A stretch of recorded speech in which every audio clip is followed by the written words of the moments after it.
नमस्ते मित्रों। आज सत्यार्थ प्रकाश के तृतीय समुल्लास का पाठ सुनेंगे। अथाध्ययनाध्यापन विधिम व्याख्यास्यामः। अब तीसरे समुल्लास में पढ़ने का प्रकार लिखते हैं।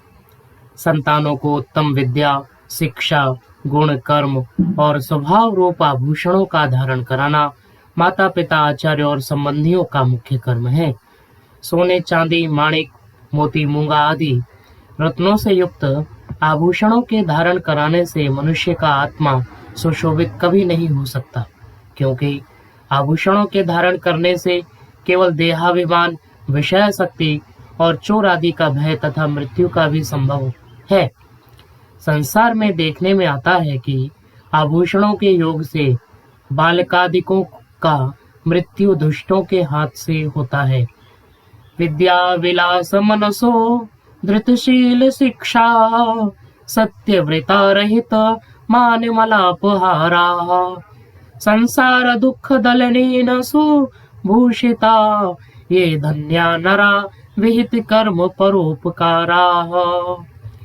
जिन पुरुषों का मन विद्या के विलास में तत्पर रहता, सुंदर शील स्वभाव युक्त, सत्य भाषण आदि नियम पालन युक्त और अभिमान अपवित्रता से रहित, अन्य की मलिनता के नाशक, सत्योपदेश विद्यादान से संसारी जनों के दुखों को दूर करने से सुभूषित, वेद विहित कर्मों से पराय उपकार करने में रहते हैं, वे नर और नारी धन्य हैं। इसलिए 8 वर्ष के हों तभी लड़कों को लड़कों की तथा लड़कियों को लड़कियों की शाला में भेज देवें। जो अध्यापक पुरुष व स्त्री दुष्टाचारी हों, उनसे शिक्षा ना दिलाएं, किंतु जो पूर्ण विद्या युक्त धार्मिक हो, वे ही पढ़ाने और शिक्षा देने योग्य हैं। द्विज अपने घर में लड़कों का यज्ञोपवीत और कन्याओं का भी यथा योग्य संस्कार करके यथोक्त आचार्य कुल अर्थात अपनी अपनी पाठशाला में भेज दें। विद्या पढ़ने का स्थान एकांत देश में होना चाहिए और वे लड़के लड़कियों की पाठशाला 2 कोश एक दूसरे से दूर होनी चाहिए।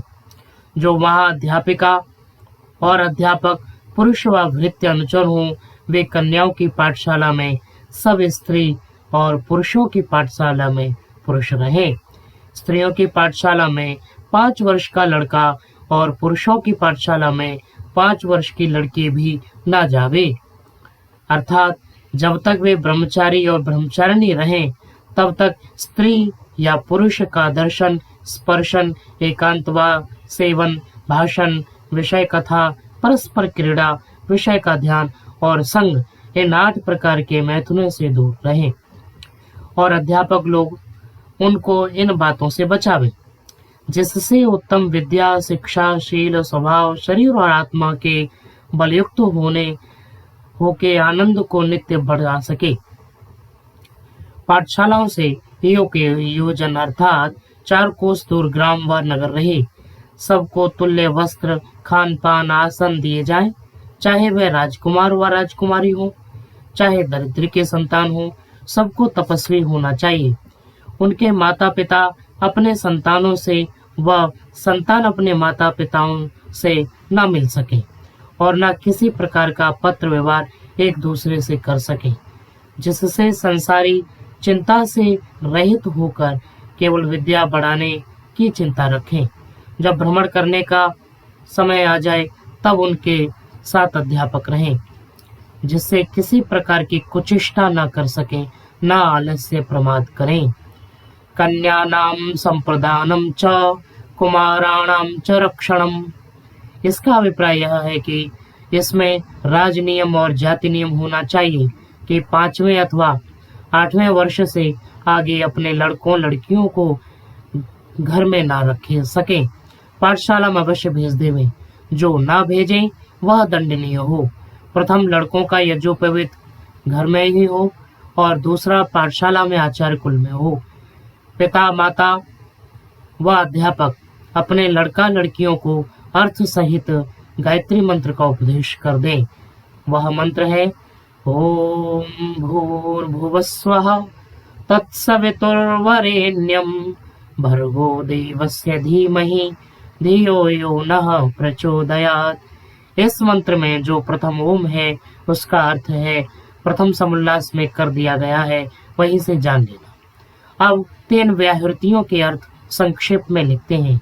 भूरिति वै प्राणः, यह प्राणयति चराचरम जगत स भू स्वयं भूरीश्वरः।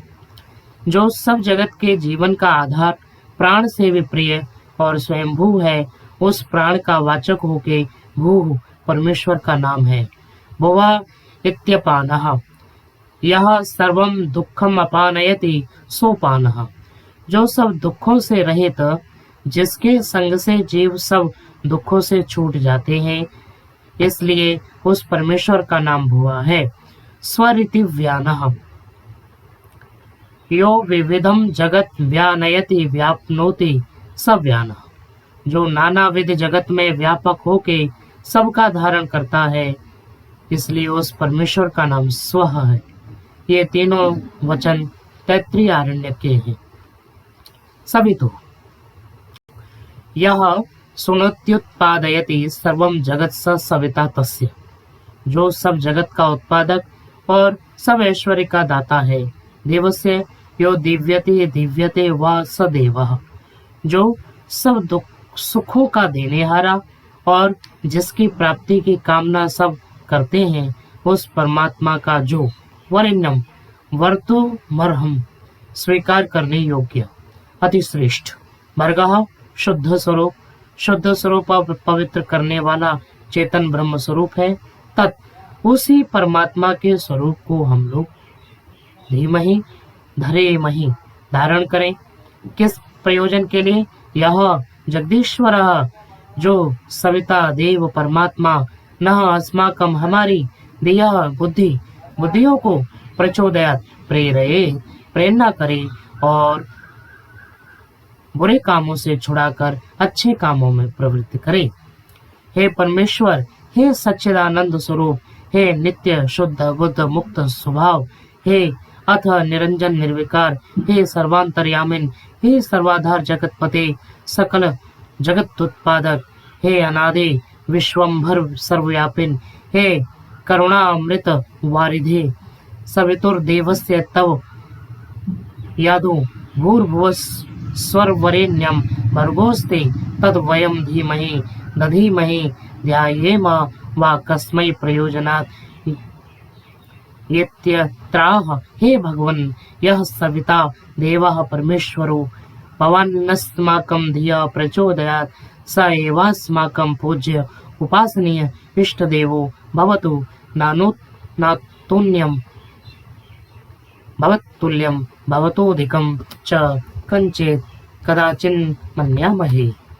हे मनुष्यों, जो सब समर्थों में समर्थ सच्चिदानंद स्वरूप, नित्य शुद्ध, नित्य बुद्ध, नित्य मुक्त स्वरूप वाला कृपा सागर, ठीक ठीक न्याय करने हारा, जन्म मरणादि क्लेश रहित, आकार रहित, सबके घट घट का जानने वाला, सबका धर्ता पिता उत्पादक, अन्नादि से विश्व का पोषण करने वाला, सकल ऐश्वर्य युक्त जगत का निर्माता, शुद्ध स्वरूप और जो प्राप्ति की कामना करते हैं, उस परमात्मा का जो शुद्ध चैतन्य स्वरूप है, उसी को हम धारण करें। इस प्रयोजन के लिए कि वह परमेश्वर हमारी आत्मा और बुद्धियों का अंतर्यामी स्वरूप हमको दुष्टाचार अधर्म युक्त मार्ग से हटा के श्रेष्ठाचार सत्य मार्ग में चलावे। उसको छोड़कर दूसरी किसी वस्तु का ध्यान हम लोग नहीं करें, क्योंकि न कोई उसके तुल्य और न अधिक है। वही हमारा पिता, राजा, न्यायाधीश और सब सुखों का देनेहारा है। इस प्रकार गायत्री मंत्र का उपदेश करके संध्योपासन की जो स्नान आचमन प्राणायाम आदि क्रियाएं हैं, सिखलावे। प्रथम स्नान इसलिए है कि जिस शरीर से के बाह्य अवयवों की शुद्धि और आरोग्य आदि होते हैं, इसमें प्रमाण है अद्भिर्गात्राणि शुध्यन्ते मनः सत्येन शुध्यते विद्या तपोभ्याम भूतात्मा बुद्धिर्ज्ञानेन शुध्यते। मनुस्मृति का श्लोक है यह। जल से शरीर के बाहर के अवयव, सत्याचरण से मन, विद्या और तप अर्थात सब प्रकार के कष्ट भी सह के धर्म ही के अनुष्ठान करने से जीवात्मा, ज्ञान अर्थात पृथ्वी से लेकर परमेश्वर पर्यंत पदार्थों के विवेक से बुद्धि दृढ़ निश्चय पवित्र होता है। इससे स्नान भोजन के पूर्व अवश्य करना। दूसरा प्राणायाम इसमें प्रमाण है, प्राणायामा शुद्धि क्षय ज्ञान दीप्तिरा विवेक ख्याते। यह योग शास्त्र का सूत्र है। जब मनुष्य प्राणायाम करता है तब प्रतिक्षण उत्तरोत्तर काल में अशुद्धि का नाश और ज्ञान का प्रकाश होता जाता है। जब तक शुद्ध मुक्ति ना हो तब तक उसके आत्मा का ज्ञान बराबर बढ़ता जाता है। दह्यन्ते ध्यायमानानां धातूनां च यथा मलाः तथेन्द्रियाणां दह्यन्ते दोषा प्राणस्य निग्रहात्। मनुस्मृति में कहते हैं कि जैसे अग्नि में तपाने से सुवर्ण आदि धातुओं का मल नष्ट होकर शुद्ध होते हैं, वैसे प्राणायाम करने से मन आदि इंद्रियों के दोष क्षीण होकर निर्मल हो जाते हैं। प्राणायाम की विधि, प्रच्छन्न विधारणाभ्याम वा प्राणस्य। जैसे अत्यंत वेग से वमन करके अन्न जल बाहर निकल जाता है, वैसे प्राण को बल से बाहर फेंक के बाहर ही यथाशक्ति रोक देवे। जब प्राणायाम निकलना चाहे तब मूलेंद्रियों को ऊपर खींच के वायु को बाहर फेंक दे। जब तक मूलेंद्रिय को ऊपर खींचे रखें तब तक प्राण बाहर रहता है। इसी प्रकार प्राण बाहर अधिक ठहर सकता है। जब घबराहट हो तब धीरे धीरे भीतर वायु को लेके फिर भी वैसा ही करता जाए। जितना सामर्थ्य और इच्छा हो और मन में ओम इस प्रकार का जप करता जाए। इस प्रकार करने से आत्मा और मन की पवित्रता स्थिरता होती है। एक बाह्य विषय अर्थात बाहर ही अधिक रोकना। दूसरा अभ्यंतर अर्थात जितना प्राण रोका जाए उतना भीतर रोक के रखना। तीसरा स्तंभ वृत्ति अर्थात एक ही बार जहां का तहां प्राण को यथाशक्ति रोक देना। चौथा बाह्याभ्यंतरापेक्षी अर्थात जब प्राण भीतर से बाहर निकलने लगे तब उससे विरुद्ध उसको न निकलने देने के लिए बाहर से भीतर ले, और जब बाहर से भीतर आने लगे तब भीतर से बाहर की ओर प्राण को धक्का देकर रोकता जाए। ऐसे एक दूसरे के विरुद्ध क्रिया करें तो दोनों की गति रुककर प्राण अपने वश में होने से मन और इंद्रियां भी स्वाधीन होते हैं। बल पुरुषार्थ बढ़कर बुद्धि तीव्र सूक्ष्म रूप हो जाती है कि जो बहुत कठिन और सूक्ष्म विषयों को भी शीघ्र ग्रहण करती है।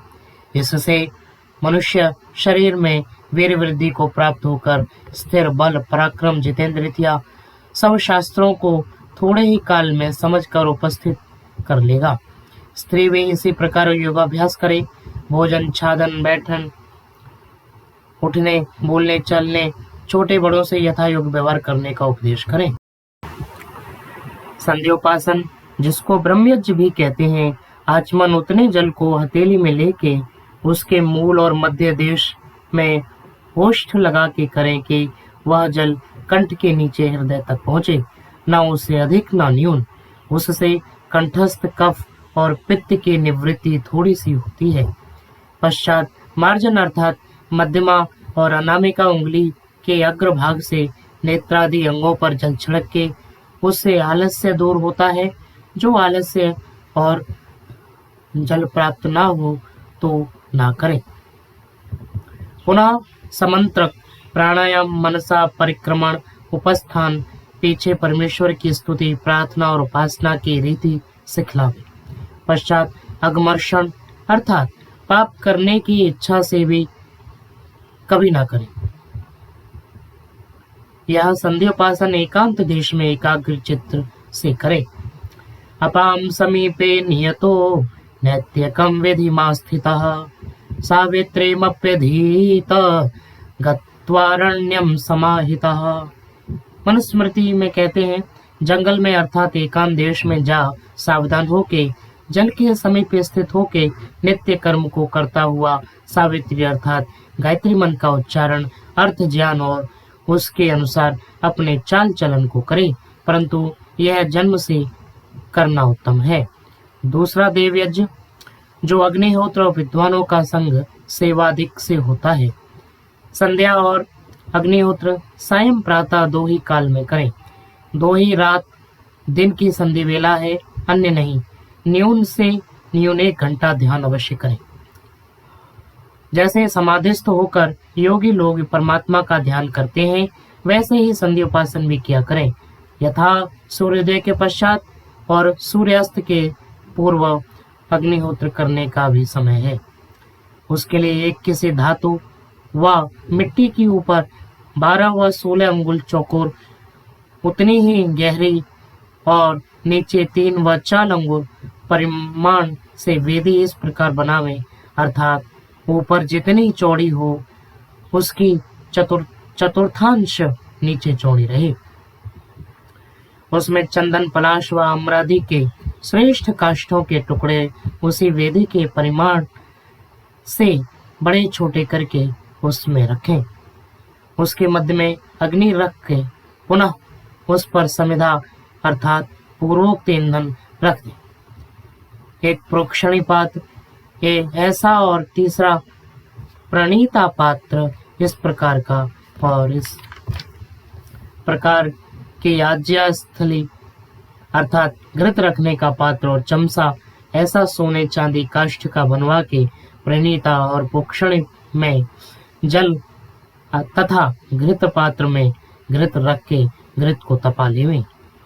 प्रणीता जल रखनी और प्रोक्षणी इसलिए है कि उससे हाथ धोने का को जल लेना सुगम है। पश्चात उस घी को अच्छे प्रकार देख लेवें, फिर मंत्र से होम करें।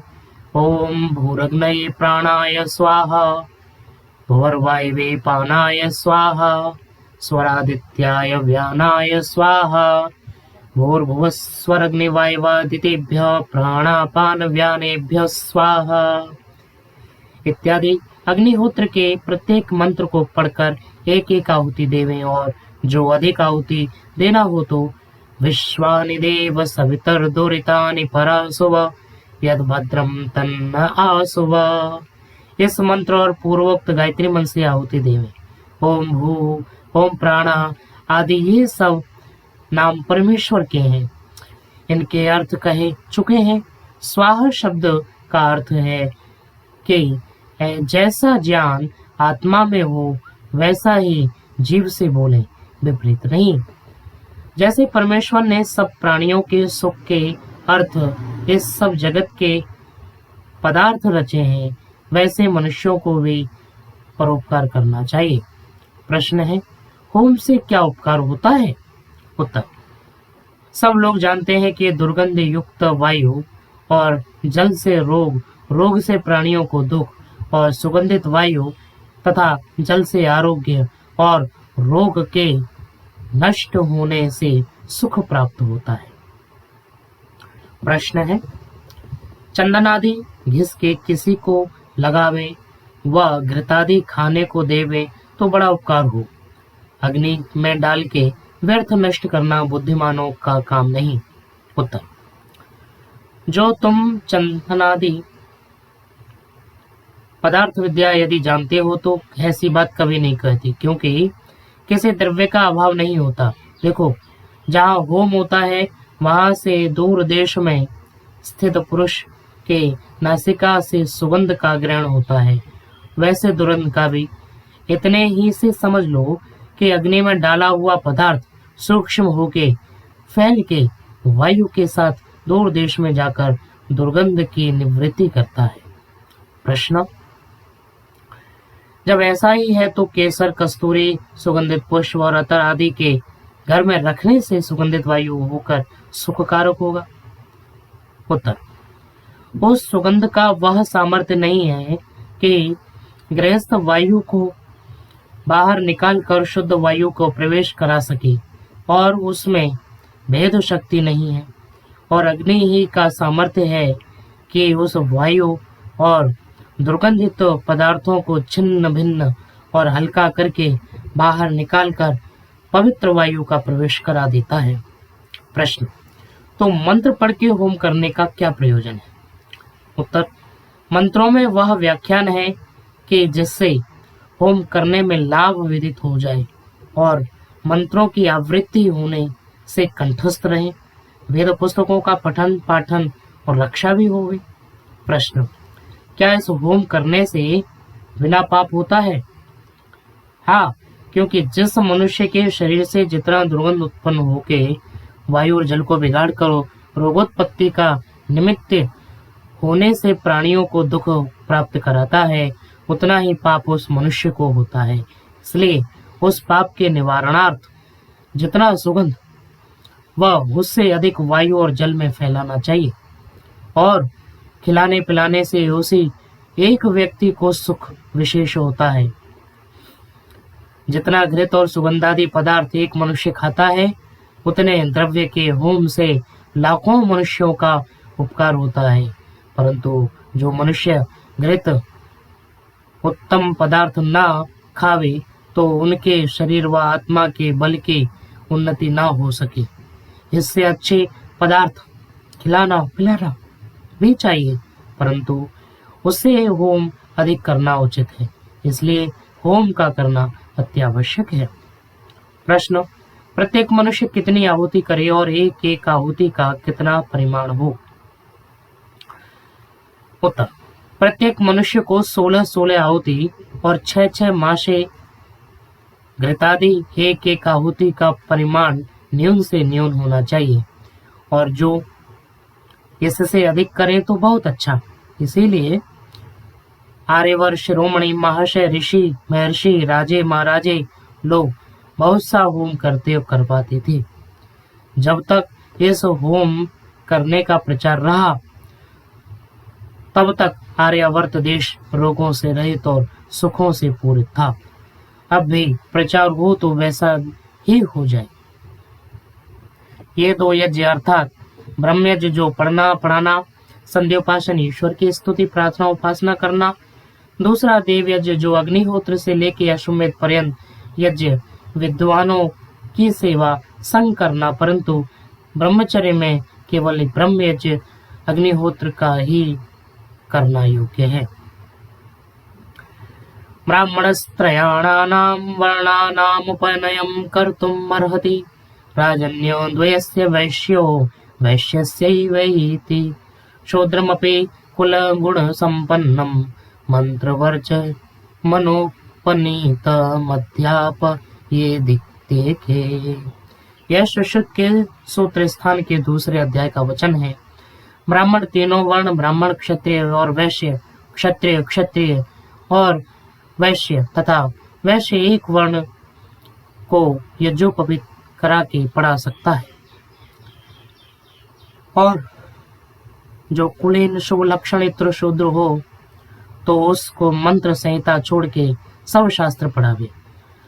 शूद्र पढ़े परंतु उसका उपनयन ना करे, यह मत अनेक आचार्यों का है। परंतु पश्चात 5वें-8वें वर्ष से लड़के लड़कों की पाठशाला में और लड़की लड़कियों की पाठशाला में जावे और निम्नलिखित नियम पूर्वक अध्ययन का आरंभ करें। 36 चर्यं गुरौ त्रैवैदिकं व्रतं, तदर्धिकं पादिकं वा गृह्णान्तिकमेव वा। मनुस्मृति में कहा गया है 8वें वर्ष से आगे 36वें वर्ष पर्यंत अर्थात एक एक वर्ष के सांगोपांग पढ़ने में 12 वर्ष मिलके 36 और 8 मिलके 44 और 18 वर्षों का ब्रह्मचर्य और 8 वर्ष के पूर्व मिलके 26 व 9 वर्ष तथा जब तक विद्या पूरी ग्रहण न कर लेवे तब तक ब्रह्मचर्य रखें। पुरुषो वा वियज्यस्तस्य यानि चतुर्विंशति वर्षाणि तत्प्रातः सवनं चतुर्विंशत्यक्षरा गायत्री गायत्रं प्रातः सवनं तदस्य वसवो न्यायत्ताः प्राणा वा वसव एते हिदं सर्वं वासयन्ति। तञ्चेदेतस्मिन् वयसि किञ्चिदुपतपेत् स ब्रूयात् प्राणा वसवेदं मे प्रातः सवनं माध्यान्दिनं सवनामनु सन्तनु मेत्येति माहं प्राणानां वसूनां मध्ये यज्ञो विलोप्सि युद्धैव तत एत्यगदोह भवति। अथ यानि चतुश्चत्वारिंशत् वर्षाणि तन्माध्यान्दिनं सवनं चतुश्चत्वारिंशदक्षरा त्रैष्टुभं माध्यान्दिनं सवनं ततस्य रुद्रा अन्वायत्ताः प्राणा भावरुद्रा एते हिदं सर्वं रोदयन्ति। त्वं चेदेतस्मिन् वयसि किञ्चिदुपतपेत् स ब्रूयात् प्राणा रुद्रा इदं ते मे माध्यान्दिनं सवनं तृतीय सवनमनुसन्तनु ते माहं प्राणानां रुद्राणां मध्ये यज्ञो विलोप्स्येत्युद्धैव तत एत्यगदोह भवति। अथ चेदेतस्मिन् वयसि किञ्चिदुपतपेत् स ब्रूयाणा प्राणा रुद्रा इदं मे माध्यान्दिनं सवनं तृतीय सवनमनुसन्ततु तन्नोति मेत्येति माहं प्राणानां रुद्राणां मध्ये यज्ञो विलोप्से एत्युद्धैव तत एत्यगादः भवति। अथ यान्यष्टाचत्वारिंशत् वर्षाणि तत्तृतीय सवनमष्टारिंशत् अक्षरा जगते जागतं तृतीय सवनं ततस्यादित्या अन्वायत्ताः प्राणा भावादित्या एते हिदं सर्व भावतते। तं चेदेतस्मिन् वयसि किञ्चिदुपतपेत् स ब्रूयात् प्राणादित्या इदं मे तृतीय सवनमायोरनुसन्तनुतेति माहं प्राणानामादित्यानां मध्ये यज्ञे विलोप्से युद्धैव तत एत्यगतो हैव भवति। ब्रह्मचर्य 3 प्रकार का होता है। कनिष्ठ, जो पुरुष अन्न रसमय देह और पूरी अर्थात देह में शयन करने वाला जीवात्मा यज्ञ अर्थात अतीव शुभ गुणों से संगत और सत्कर्म है, इसको अवश्य है कि 24 वर्ष पर्यंत जितेंद्रिय अर्थात ब्रह्मचारी रहकर वेदादि विद्या और सुशिक्षा का ग्रहण करे और विवाह करके भी लंपटता ना करे, तो इसके शरीर में प्राण बलवान होकर सब शुभ गुणों की वास कराने वाले होते हैं। इस प्रथम वय में जो उसको विद्याभ्यास में संतप्त करे और आचार्य वैसा ही उपदेश किया करे, ब्रह्मचारी ऐसा निश्चय रखें कि जो मैं प्रथम अवस्था में ठीक ठीक ब्रह्मचर्य से रहूंगा तो मेरा शरीर और आत्मा आरोग्य बलवान होके शुभ गुणों को बसाने वाले मेरे प्राण होंगे। हे मनुष्यों, तुम इस प्रकार से सुखों का विस्तार करो जो मैं ब्रह्मचर्य का लोप न करूं। 24 वर्ष के पश्चात गृहस्थाश्रम करूंगा तो प्रसिद्ध है कि रोग रहित रहूंगा और आयु मेरी 70-80 वर्ष होगी। मध्यम ब्रह्मचर्य यह है कि मनुष्य 44 वर्ष पर्यंत ब्रह्मचारी रहकर वेदाभ्यास करता है। उसके प्राण, इंद्रियां, अंतःकरण और आत्मा बलयुक्त होके सब दुष्टों को रुलाने और श्रेष्ठों का पालन करने वाले होते हैं। जो मैं इसी प्रथम वय में, जैसा आप कहते हैं, कुछ तपश्चर्या करूं तो मेरे ये रुद्र रूप प्राण युक्त यह मध्यम ब्रह्मचर्य सिद्ध होगा। हे ब्रह्मचारी लोगों, तुम इस ब्रह्मचर्य को बढ़ाओ। जैसे मैं इस ब्रह्मचर्य का लोप न करके यज्ञ स्वरूप होता हूँ और उसी आचार्य कुल से आता और रोग रहित होता हूँ, जैसा कि यह ब्रह्मचारी अच्छा काम करता है, वैसा तुम किया करो। उत्तम ब्रह्मचर्य 48 वर्ष पर्यंत का तीसरे प्रकार का होता है। जैसे 48 अक्षर की जगती, वैसे ही जो 48 वर्ष ब्रह्मचर्य करता है, उसके प्राण अनुकूल होकर सकल विद्या ग्रहण करते हैं। आचार्य और माता पिता अपने संतानों को प्रथम वय में विद्या और गुण ग्रहण के लिए तपस्वी कर और उसी को का उपदेश करें, और वे संतान आप ही आप अखंडित ब्रह्मचर्य सेवन से तीसरे उत्तम ब्रह्मचर्य का सेवन करके पूर्ण अर्थात 400 वर्ष पर्यंत आयु को बढ़ावे, वैसे तुम भी बढ़ाओ। क्योंकि जो मनुष्य इस ब्रह्मचर्य को प्राप्त होकर लोप नहीं करते, वे सब प्रकार के रोगों से रहित होकर धर्म अर्थ काम और मोक्ष को प्राप्त होते हैं। चतस्रोवस्थाः शरीरस्य वृद्धिर्यौवनं सम्पूर्णता किंचित परिहानिश्चेति आषोडशाद वृद्धि पंचविंशतिर्यौवनम् चत्वारिंशत्तः सम्पूर्णता ततः किंचित परिहानिश्चेति पंचविंशे ततो वर्षे पुमान् नारी तु षोडशे समत्वागत वीर्यौतौ जानीयात् कुशलोभिषात्। सुश्रुत के शरीर स्थान का यह वचन है। इसमें कहते हैं शरीर की 4 अवस्थाएं हैं। एक वृद्धि, जो 16वें वर्ष से लेकर 25वें वर्ष पर्यंत सब धातुओं की बढ़ोतरी होती है।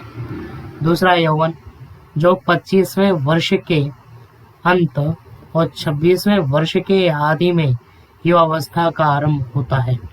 तीसरे संपूर्णता, जो 25वें वर्ष से लेकर 40वें वर्ष पर्यंत सब धातुओं की पुष्टि होती है। चौथी किंचित पारिहानि, तब सब सांगोपांग शरीरस्थ सकल धातु पुष्ट होकर पूर्णता को प्राप्त होते हैं। तदनंतर जो धातु बढ़ता है वह शरीर में नहीं बढ़ रहता, किंतु स्वप्न प्रस्वेद मुदादि बाहर निकल जाता है। वही 40 वर्ष उत्तम समय विवाह का है, अर्थात उत्तम तो 48 वर्ष में विवाह करें। प्रश्न, क्या यह ब्रह्मचर्य का नियम स्त्री और पुरुष दोनों के लिए तुल्य है? नहीं। जो 25 वर्ष पर्यंत पुरुष ब्रह्मचर्य करे तो 16 वर्ष पर्यंत कन्या। जो पुरुष 30 वर्ष ब्रह्मचर्य करे तो स्त्री 17 वर्ष। जो पुरुष 36 वर्ष तक रहे तो स्त्री 18 वर्ष। जो पुरुष 40 वर्ष पर्यंत ब्रह्मचर्य करे तो स्त्री 20 वर्ष। जो पुरुष 44 वर्ष तक ब्रह्मचर्य करे तो स्त्री 22 वर्ष। जो पुरुष 48 वर्ष ब्रह्मचर्य करे तो स्त्री 24 वर्ष पर्यंत ब्रह्मचर्य सेवन रखे, अर्थात 48वें वर्ष से आगे और 24वें वर्ष से आगे स्त्री ब्रह्मचर्य का सेवन न रखे। परंतु यह नियम विवाह करने वाले पुरुष और स्त्रियों का है। जो विवाह करना ही न चाहे वे मरण पर्यंत ब्रह्मचारी रह सकते हैं तो भले ही रहें, परंतु यह काम पूर्ण विद्या वाले जितेंद्रिय और निर्दोष योगी स्त्री और पुरुष का है। यह बड़ा कठिन काम है कि जो काम के वेग को थाम के इंद्रियों के अपने वश में रखना। ऋतम च स्वाध्याय प्रवचने च सत्यम च स्वाध्याय प्रवचने च तपश्च स्वाध्याय प्रवचने च दमश्च स्वाध्याय प्रवचने च शमश्च स्वाध्याय प्रवचने च अग्नयश्च स्वाध्याय प्रवचने च अग्निहोत्रम च स्वाध्याय प्रवचने च अतिथयश्च स्वाध्याय प्रवचने च मानुषम च स्वाध्याय प्रवचने च प्रजा च स्वाध्याय प्रवचने च प्रजनश्च स्वाध्याय प्रवचने च प्रजातिश्च स्वाध्याय प्रवचने च। यह तैत्तिरीय उपनिषद का वचन है। ये पढ़ने पढ़ाने वालों के नियम है। ऋतम च यथार्थ आचरण से पढ़े और पढ़ावें। सत्यम च सत्याचरण से सत्य विद्या को पढ़े पढ़ावें। तपः तपस्वी अर्थात धर्मानुष्ठान करते हुए वेदादि शास्त्रों को पढ़े पढ़ावें। दमः च बाह्य इंद्रियों को बुरे आचरणों से रोक के पढ़े पढ़ाते जाएं।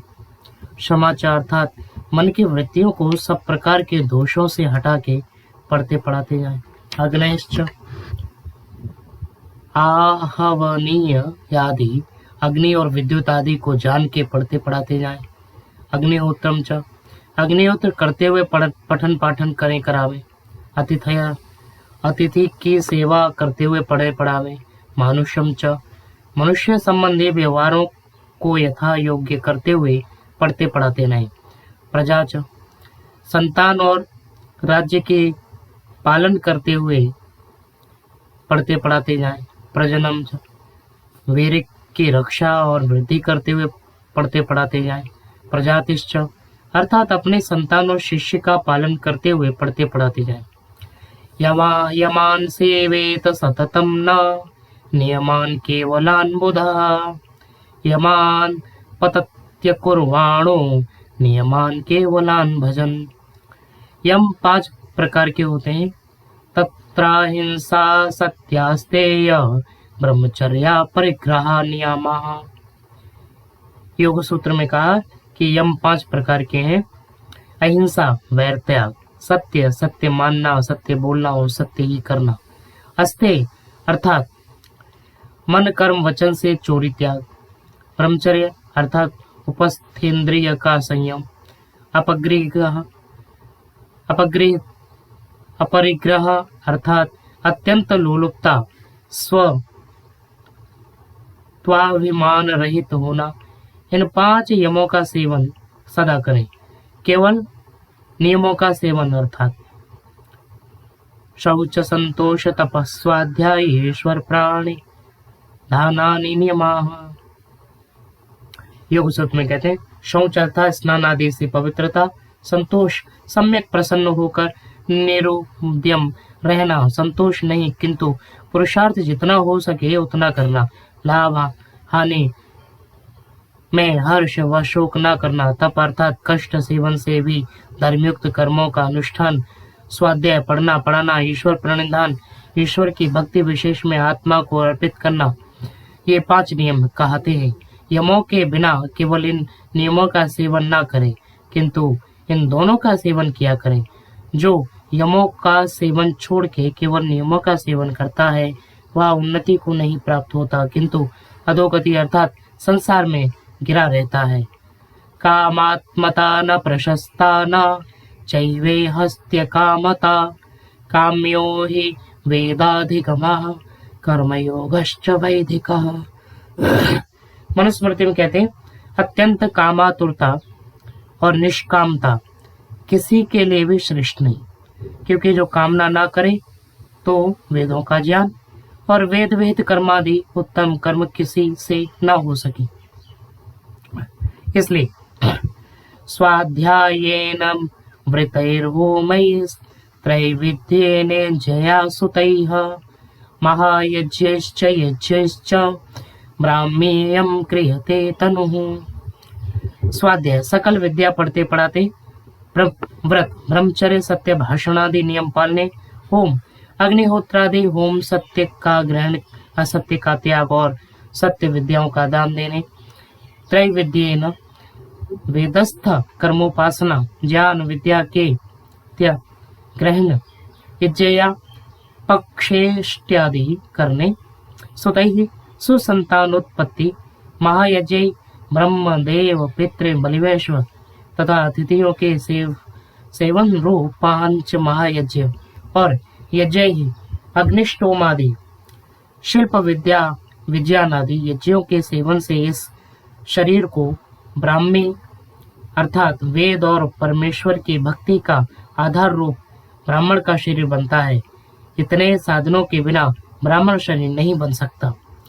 इंद्रियाणां विचरतां विषयेष्वपहारिषु संयमे यत्नमातिष्ठेत विद्वान् यन्तेव वाजिनाम्। जैसे विद्वान सारथी घोड़ों को नियम में रखता है, वैसे मन और आत्मा को खोटे कर्मों में खींचने वाले विषयों में विचरती हुई इंद्रियों के निग्रह में प्रयत्न सब प्रकार से करें, क्योंकि इंद्रियाणाम प्रसंगेन दोषम रिच्छत्य संशयम संनियम्य तो तान्येव ततः सिद्धिम नियच्छति। जीवात्मा इंद्रियों के वश होके निश्चित बड़े बड़े दोषों को प्राप्त होता है, और जब इंद्रियों को अपने वश में करता है तभी सिद्धि को प्राप्त हो जाता है। वेदास्त्यागश्च यज्ञाश्च नियमाश्च तपांसि च न विप्रदुष्ट भावस्य सिद्धिं गच्छन्ति कर्हिचित्। जो दुष्टाचारी अजितेंद्रिय पुरुष हैं, उसके वेद, त्याग, यज्ञ, नियम और तप तथा अन्य अच्छे काम कभी सिद्ध नहीं हो सकते। वेदोपकरणे चैव स्वाध्याये चैव नैत्यके नानुरोधोऽस्त्यन्नध्याये होम मंत्रेषु चैव हि। नैत्यके नास्त्यनध्यायो ब्रह्म सत्रम हि तत्स्मृतम् ब्रह्माहुतिर्हुतम् पुण्यम अनध्यायवशत्कृतम्। वेद के पढ़ने पढ़ाने, संध्योपासनादि पंचमहायज्ञों के करने और होम मंत्रों में अनध्यान विषयक अनुरोध आग्रह नहीं है, क्योंकि नित्य कर्म में अनध्यान नहीं होता। जैसे श्वास प्रश्वास सदा के लिए जाते हैं, बंद नहीं किए जाते, वैसे नित्य कर्म प्रतिदिन करना चाहिए, न किसी दिन छोड़ना, क्योंकि अनध्याय में भी अग्निहोत्र उत्तम कर्म किया हुआ पाप पुण्य रूप होता है। जैसे झूठ बोलने में सदा पाप और सत्य बोलने में सदा पुण्य होता है, वैसे ही बुरे कर्म करने में सदा अनध्याय और अच्छे कर्म करने में सदा स्वाध्याय ही होता है। अविवादनशीलस्य नित्यं वृद्धोपसेविना चत्वारि तस्य वर्धन्ते आयुर्विद्या यशो बलम। जो सदा नम्र, सुशील, विद्वान और वृद्धों की सेवा करता, उसका आयु, विद्या, कीर्ति और बल ये चार सदा बढ़ते हैं, और जो ऐसा नहीं करता उसकी आयु आदि चार नहीं बढ़ते। अहिंसैव भूतानां कार्यं श्रेयोनुशासनम् वाक्चैव मधुराक्षलक्षा प्रयोज्य धर्ममिच्छता। यस्य वाङ्मनसे शुद्धे सम्यगुप्ते च सर्वदा स वै सर्वमवाप्नोति वेदांतोपगतम फलम। विद्वान और विद्यार्थियों को योग्य है कि वैर बुद्धि छोड़ के सब मनुष्यों के कल्याण के मार्ग का उपदेश करें, और उपदेष्टा सदा मधुर सुशीलता युक्त वाणी बोले। जो धर्म की उन्नति चाहे वह सदा सत्य में चले और सत्य ही का उपदेश करे। जिस मनुष्य के वाणी और मन बुद्धि शुद्ध तथा सुरक्षित सदा रहते हैं, वही सदा वेदांत अर्थात सब वेदों के सिद्धांत रूप फल को प्राप्त होता है। सम्मानात् ब्राह्मणो नित्यम् उद्विजेत विषादेव अमृतस्येव चाकांक्षे तव मानस्य सर्वदा। वही ब्राह्मण समग्र वेद और परमेश्वर का जानता है, जो प्रतिष्ठा से विषय के तुल्य सदा डरता है और अपमान की इच्छा अमृत के समान किया करता है। अनेन क्रम योगेन संस्कृतात्मा द्विजः शनैः गुरौ वसन संचेनुयात् ब्रह्माधिगमैकं तपः। इसी प्रकार से कृतोपनयन द्विज ब्रह्मचारी कुमार और ब्रह्मचारिणी कन्या धीरे धीरे वेदार्थ के जौन स्वरूप उत्तम तप को बढ़ाती चली जावे। यो नधीत्य द्विजो वेद मन्यत्र कुरुते श्रमं स जीवन्नेव शूद्रत्व माशु गच्छति सान्वयः। जो वेद को न पढ़ के अन्यत्र श्रम किया करता है, वह अपने पुत्र पौत्र सहित शूद्र भाव को शीघ्र ही प्राप्त हो जाता है। वर्जयन् मधुमांसं च गंधं माल्यं रसांश्रय शुक्तानि यानि सर्वाणि प्राणिनां चैव हिंसनम् अभ्यङ्गमञ्जनं चाक्षणो रूपानच्छत्रधारणं कामं क्रोधं च लोभं च नर्तनं गीतवादकम्। द्योतं च जनवादं च परिवादं तथा नृतं स्त्रीणां च प्रेक्षणालं भमुपघातं परस्य च एकाशयेत सर्वत्र न रेतः स्कन्दयेत् क्वचित् कामादि स्कन्दयन् रेतो हिनस्ते वृतमात्मनः। ब्रह्मचारी और ब्रह्मचारिणी मध्य मास गंध माला रस स्त्री और पुरुष का संग सब खटाई प्राणियों की हिंसा अंगों का मर्दन बिना निमित्त उपस्थित इंद्रिय का स्पर्श आंखों में अंजन जूते छत्र का धारण काम क्रोध लोभ मोह भय शोक ईर्ष्या द्वेष और नाच गाना बजाना द्योत जिस किसी की कथा निंदा मिथ्या भाषण स्त्रियों का दर्शन आश्रय दूसरे की हानि आदि कुकर्मों को सदा छोड़ दें। सर्वत्र एकांकी सोवे वीर स्खलित कभी न करें। जो कामना से वीर स्खलित कर दे तो जानो कि अपने ब्रह्मचर्य व्रत का नाश कर दिया। वेद मनु चाचार्यो अन्ते वासिन मनुषास्ति सत्यं वद धर्मं चर स्वाध्यायं मा प्रमदः आचार्याय प्रियं धन मा हृत्य प्रजातन्तुं मा विवच्छेत्से सत्यान्न प्रमदितव्यं धर्मान्न प्रमदितव्यं कुशलान्न प्रमदितव्यं स्वाध्याय प्रवचनाभ्यां न प्रमदितव्यं देव पितृ कार्याभ्यां न प्रमदितव्यं मातृदेवो भव पितृदेवो भव आचार्यदेवो भव अतिथिदेवो भव यान्य नवद्यानि कर्माणि तानि सेवितव्यानि नो इतराणि यान्यस्माकं सुचरितानि तानि तयोपास्यानि नो इतराणि ये के चास मच्छ्रेयांसो ब्राह्मणास्तेषां त्वयासनेन प्रश्वसितव्यं श्रद्धया देयम् अश्रद्धया देयम् श्रिया देयम् ह्रिया देयम् भिया देयम् संविदा देयम् अथ यदि ते कर्म विचित्सिका वा वृत्त विचिकित्सा वा स्यात् ये तत्र ब्राह्मणाः समदर्शिनो युक्ता अयुक्ता अलुक्षा धर्मकामाः स्युर्यथा ते तत्र वर्तेरन् तथा तत्र वर्तेथाः एषादेश एष उपदेश एषा वेदोपनिषद एतदनुशासनम् एवम् उपासितव्यम् एवं तदुपासम्यम्। आचार्य अंतेवासी अर्थात अपने शिष्य और शिष्याओं को इस प्रकार उपदेश करे कि तू सदा सत्य बोल धर्माचार कर प्रमाद रहित होके पढ़ पड़ा पूर्ण ब्रह्मचर्य से समस्त विद्या को ग्रहण कर और आचार्य के लिए प्रिय धन देकर विवाह करके संतानोत्पत्ति कर। प्रमाद से सत्य को कभी मत छोड़, प्रमाद से धर्म को मत त्याग, प्रमाद से आरोग्य चतुराई को मत त्याग, प्रमाद से पढ़ने और पढ़ाने को कभी मत छोड़। देव विद्वान और माता पिता आदि की सेवा में प्रमाद मत कर।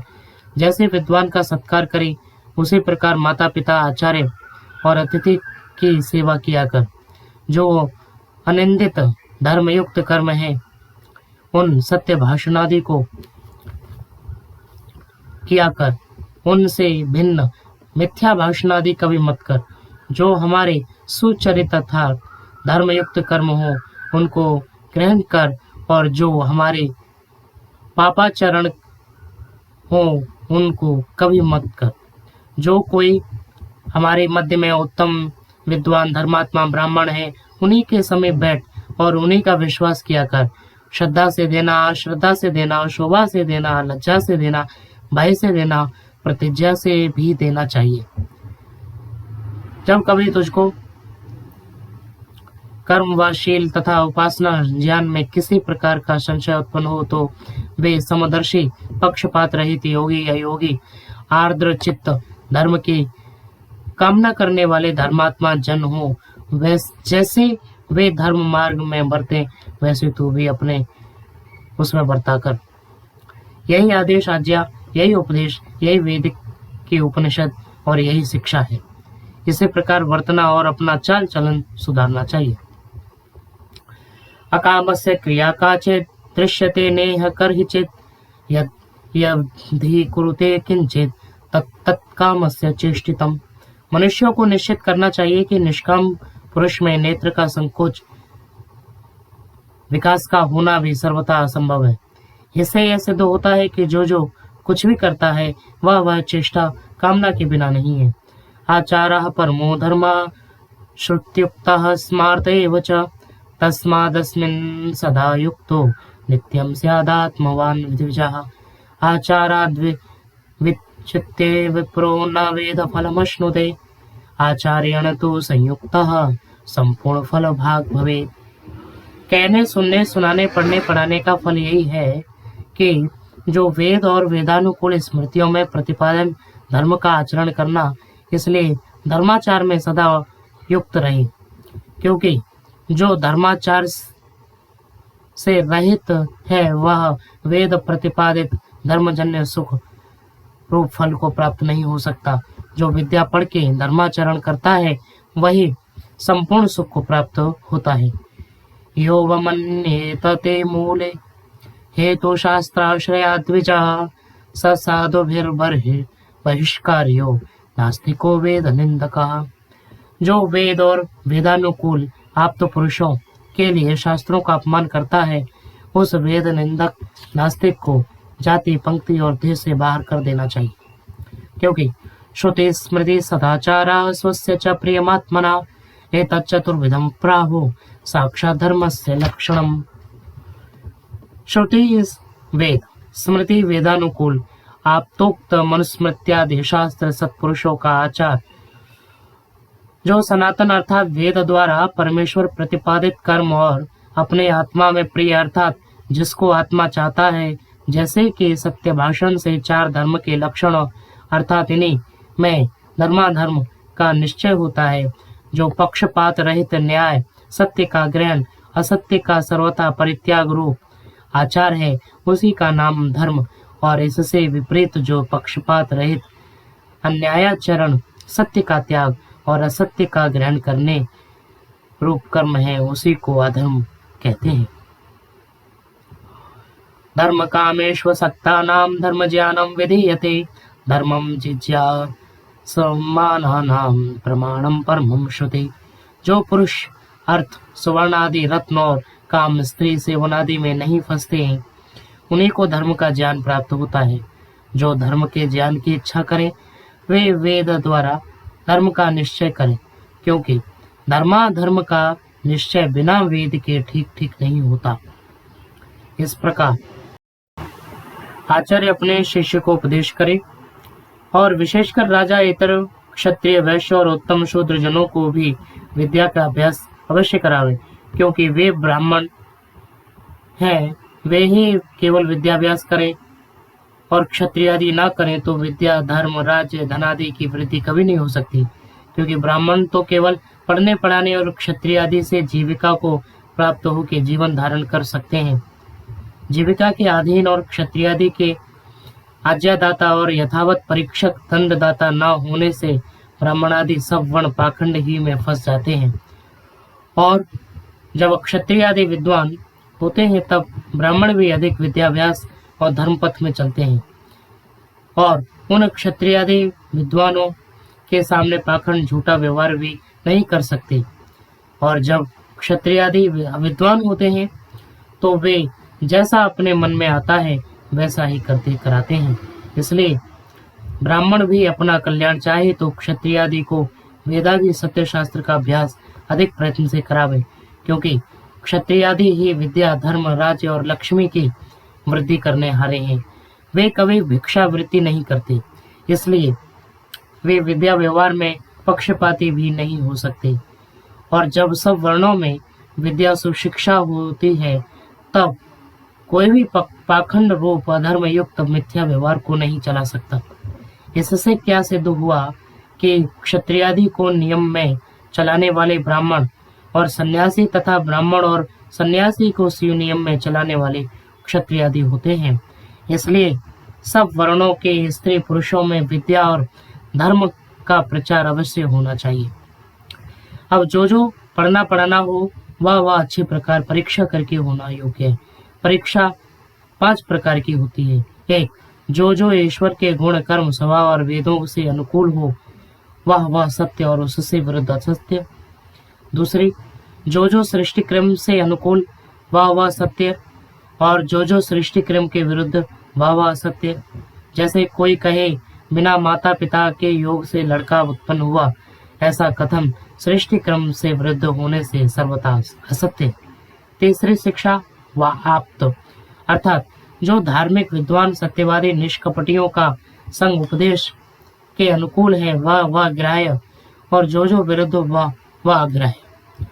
चौथी, अपने आत्मा की पवित्रता विद्या के अनुकूल, अर्थात जैसा अपने को सुख प्रिय दुख अप्रिय है, वैसे ही सर्वत्र समझ लेना कि मैं भी किसी को दुख व सुख दूंगा तो वह भी प्रसन्न और अप्रसन्न होगा।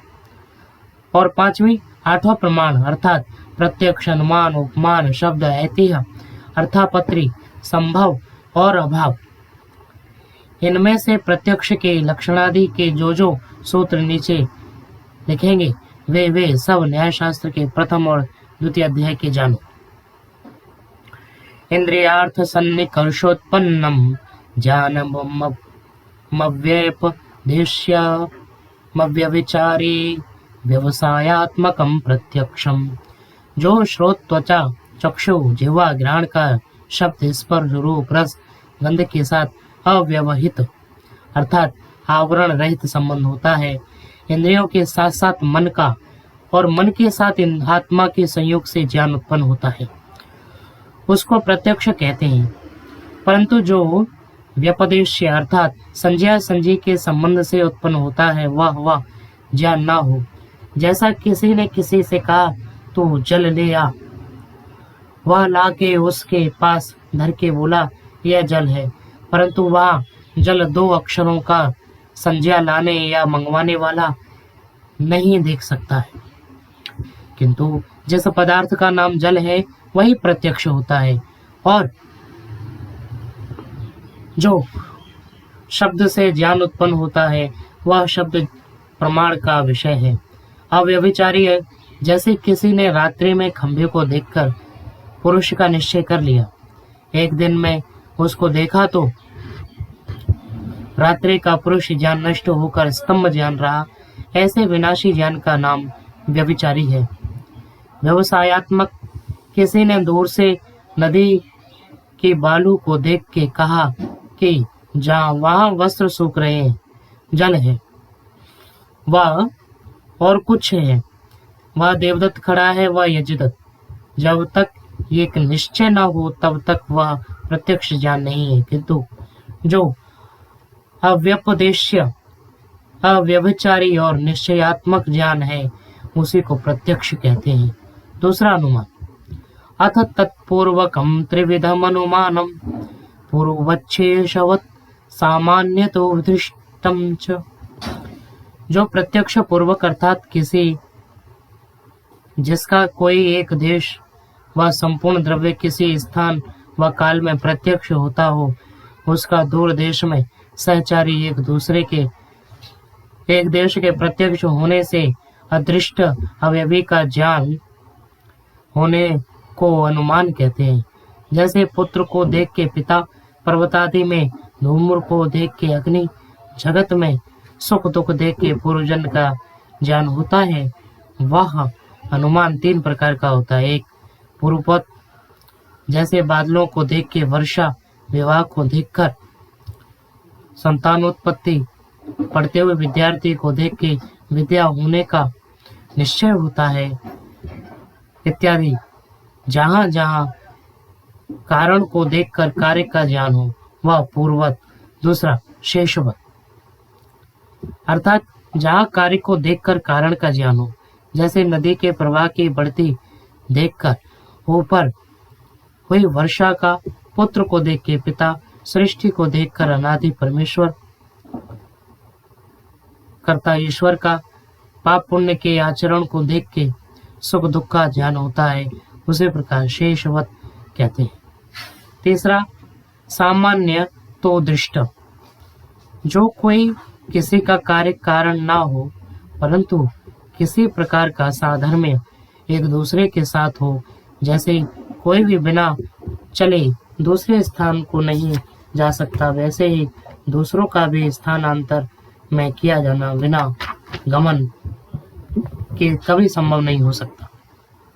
अनुमान शब्द का अर्थ यही है कि अनु अर्थात प्रत्यक्षस्य पश्चात मीयते ज्यायते येन तदनुमाने, जो प्रत्यक्ष के पश्चात उत्पन्न हो, जैसे धूम के प्रत्यक्ष देखे बिना अदृष्ट अग्नि का ज्ञान कभी नहीं हो सकता।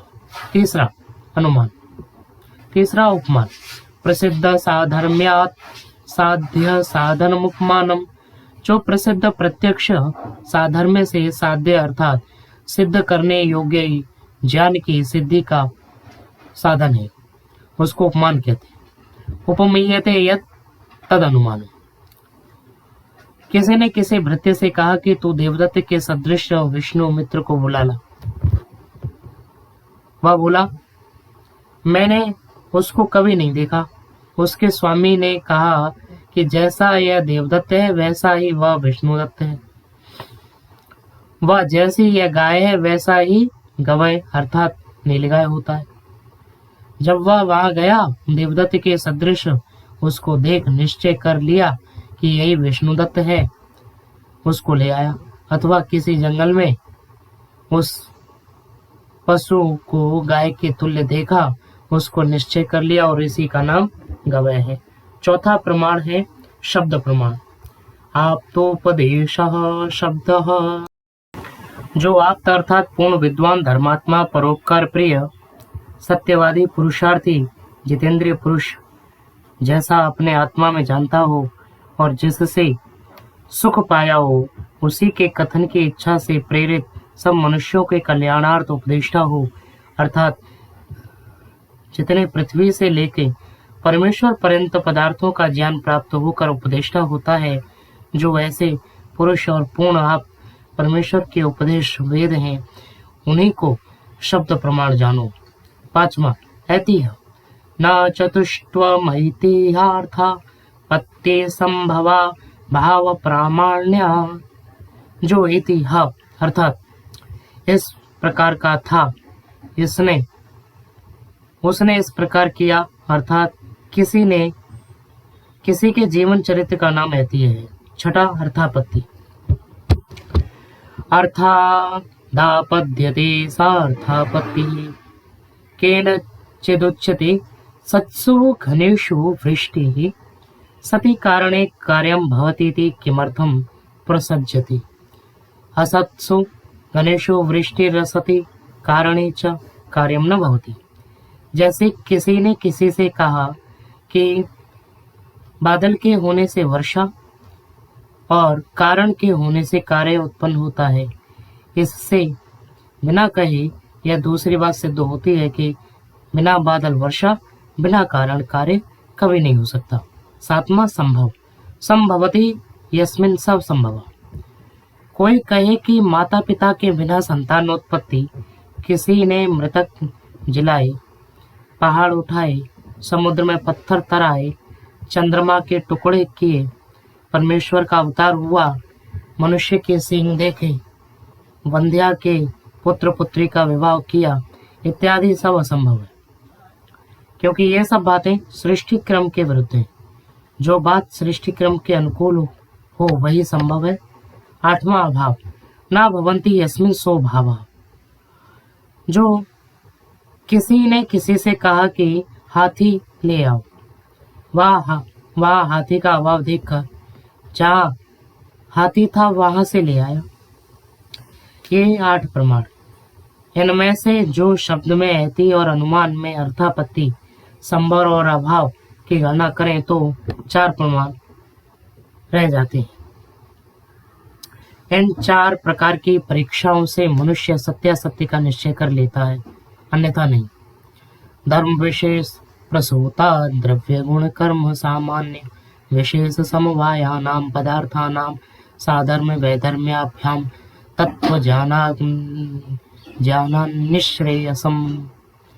जब मनुष्य धर्म के यथा योग्य अनुष्ठान करने से पवित्र होकर साधर्म्य अर्थात जो तुल्य धर्म है, जैसा पृथ्वी जड़ और जल भी जड़ है, वैधर्म अर्थात पृथ्वी कठोर और जल कोमल, इसे प्रकार से द्रव्य, गुण, कर्म, सामान्य, विशेष, समवाय, इन 6 पदार्थों के तत्व ज्ञान और स्वरूप ज्ञान से निश्रेयसम मोक्ष प्राप्त होता है। पृथिव्यापस्तेजो वायुकाराकाशं कालो दिगात्मा मन इति दिव्याणि।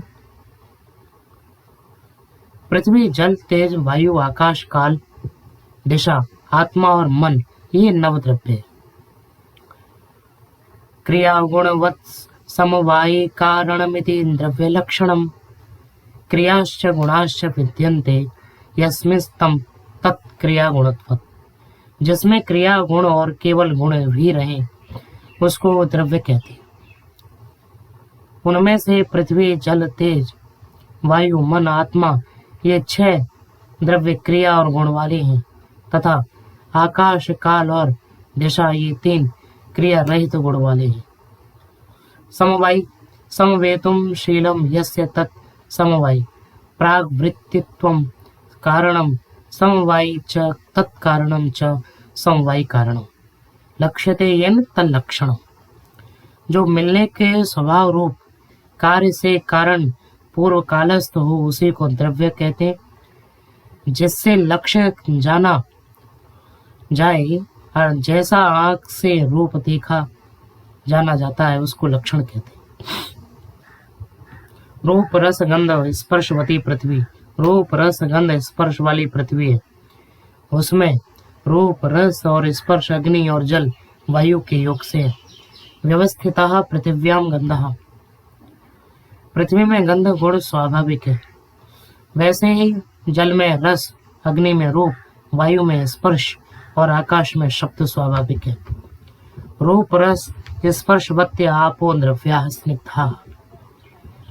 रूप, रस और स्पर्शवान द्रवीभूत और कोमल जल कहता है, परंतु इन में जल का रस स्वाभाविक गुण और रूप, रस, अग्नि और वायु के योग से।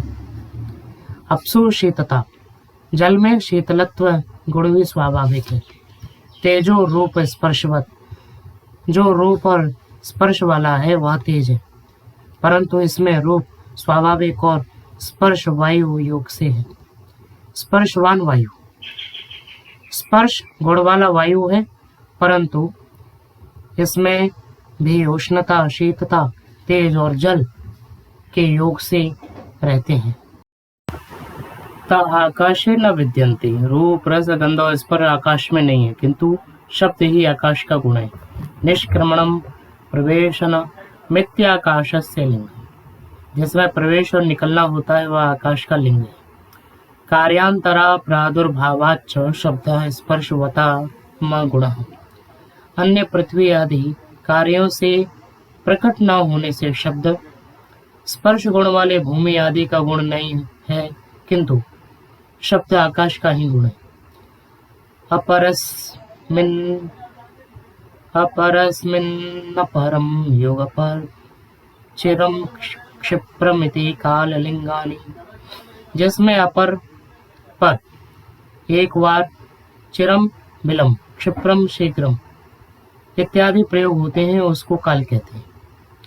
नित्येष्वभावाद नित्येषु भावात् कारणे कालाख्येति, जो नित्य पदार्थों में ना हो और अनित्यों में हो इसलिए कारण में भी काल संज्ञा है। एता इदमिति यतस्तद विषयम लिखो, यहाँ से वह पूर्व, दक्षिण, पश्चिम, उत्तर, ऊपर, नीचे जिसमें वह व्यवहार होता है उसी को दिशा कहते हैं। आदित्य संयोगात भूतपूर्वा भविष्यतो भूताच्च प्राची, जिस ओर प्रथम आदित्य का संयोग हुआ है होगा उसको पूर्व दिशा कहते हैं। जहाँ अस्त हो उसको पश्चिम कहते हैं। पूर्वाभिमुख मनुष्य के दाहिने ओर दक्षिण और बाईं ओर उत्तर दिशा कहती है। एतेन दिगंतरा रालानि व्याख्यातानि, इससे पूर्व दक्षिण के बीच को दिशा को आग्नेय, दक्षिण पश्चिम के बीच को नैऋत्य, पश्चिम उत्तर के बीच को वायव्य, उत्तर पूर्व के बीच को ईशानी दिशा कहते हैं। इच्छा द्वेष प्रयत्न सुख दुख ज्ञानान्यात्मनोलिंगमिति, जिसमें इच्छा राग द्वेष बैर प्रयत्न पुरुषार्थ सुख दुख ज्ञान जानना गुण हो वह जीवात्मा है। वैशेषिक में इतना विशेष है। प्राणापान निमेषेन उन्मेष जीवन मनोगतीन्द्रियता विकाराः सुख दुखेच्छा द्वेष प्रयत्नाश्चात्मनो लिंगानि। भीतर से वायु को निकालना, बाहर से वायु को भीतर लेना, आँख को नीचे ढाकना, आँख को ऊपर उठाना, प्राण का धारण करना, मन विचार ज्ञान यथेष्ट गमन करना, इंद्रियों को विषयों में चलाना, उनसे विषयों का ग्रहण करना, क्षुधा तृषा ज्वर पीड़ा आदि विकारों का होना, सुख दुख इच्छा द्वेष और प्रयत्न, ये सब आत्मा के लिंग और कर्म और गुण हैं। युगपत् ज्ञानात् नुत्पत्तिर्मनसो लिंगम। न्याय दर्शन में कहते हैं, जिससे एक काल में दो पदार्थों का ग्रहण ज्ञान नहीं होता उसको मन कहते हैं। यह द्रव्य का स्वरूप और लक्षण कहा। अब गुणों को कहते हैं। रूप रस गंध स्पर्शाः संख्या परिमाणानि पृथक्त्व संयोग विभागौ परत्वे बुद्धे दुख सुखे इच्छा द्वेषो प्रयत्नाश्च गुणः। रूप रस गंध स्पर्श संख्या परिमाण पृथकत्व संयोग विभाग परत्व अपरत्व बुद्धि सुख दुख इच्छा द्वेष प्रयत्न गुरुत्व द्रवत्व स्नेह संस्कार धर्म अधर्म और शब्द, ये 24 गुण कहते हैं। द्रव्याश्रय गुणवान संयोग विभागेश्व कारण मनपेक्ष इति गुण लक्षणम। गुण उसको कहते हैं कि जो द्रव्य के आश्रय रहे, अन्य गुण का धारण ना करे, संयोग विभाग में कारण ना हो, अनपेक्ष अर्थात एक दूसरे की अपेक्षा ना करे, उसका नाम गुण है। श्रोत्रोपलब्धिर बुद्धिर निर्ग्राह प्रयोगेणाभिज्वलित आकाश देशः शब्दः। जिसकी श्रोतों से प्राप्ति जो बुद्धि से ग्रहण करने योग्य और प्रयोग से प्रकाशित तथा आकाश जिसका देश है वह शब्द कहता है। नेत्र से जिसका ग्रहण हो वह रूप, संज्ञा जिह्वा से जिस मिष्टादि अनेक प्रकार का ग्रहण होता है वह रस, नासिका से जिसका ग्रहण होता है वह गंध, त्वचा से जिसका ग्रहण होता है वह स्पर्श, एक द्वित इत्यादि गणना जिससे होती है वह संख्या, जिससे तौल आदि हल्का भारी विदित होता है, परिमाण एक दूसरे से अलग होना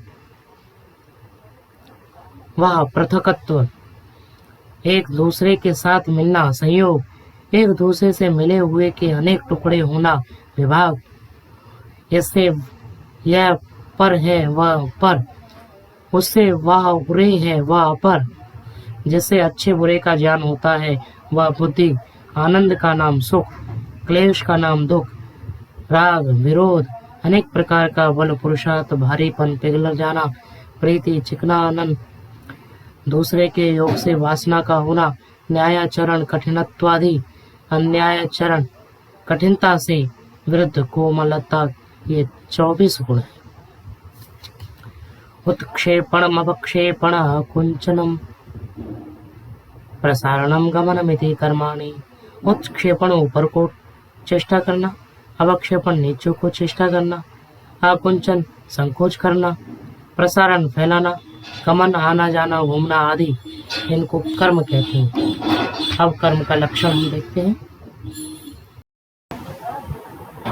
एक द्रव्य गुणम संयोग विभागेष्वनपेक्ष कारणमिति कर्म लक्षण। एकम द्रव्यमाश्रय आधारो यस्य तदेक द्रव्यम न विद्यते गुणो यस्य यस्मिन् वा तदगुणं संयोगेषु विभागेषु च इच्छारहितं कारणं तत्कर्म लक्षण। अथवा यत् क्रियते तत्कर्म लक्ष्यते येन तल्लक्षणं कर्मणा लक्षणं कर्म लक्षण। एक द्रव्य के आश्रित गुणों के रहित संयोग और विभाग होने से अपेक्षा रहित कारण हो उसको कर्म कहते हैं। द्रव्य गुण कर्मणाम द्रव्यम कारणम सामान्यम। जो कार्य द्रव्य गुण और कर्म का कारण द्रव्य है वह सामान्य द्रव्य। द्रव्याणाम द्रव्यम कार्यम सामान्यम। जो द्रव्यों का कार्य द्रव्य है वह कार्यपन से सब कार्यों में सामान्य है। द्रव्यत्वम गुणत्वम कर्मत्वम च सामान्यानि विशेषताश्च।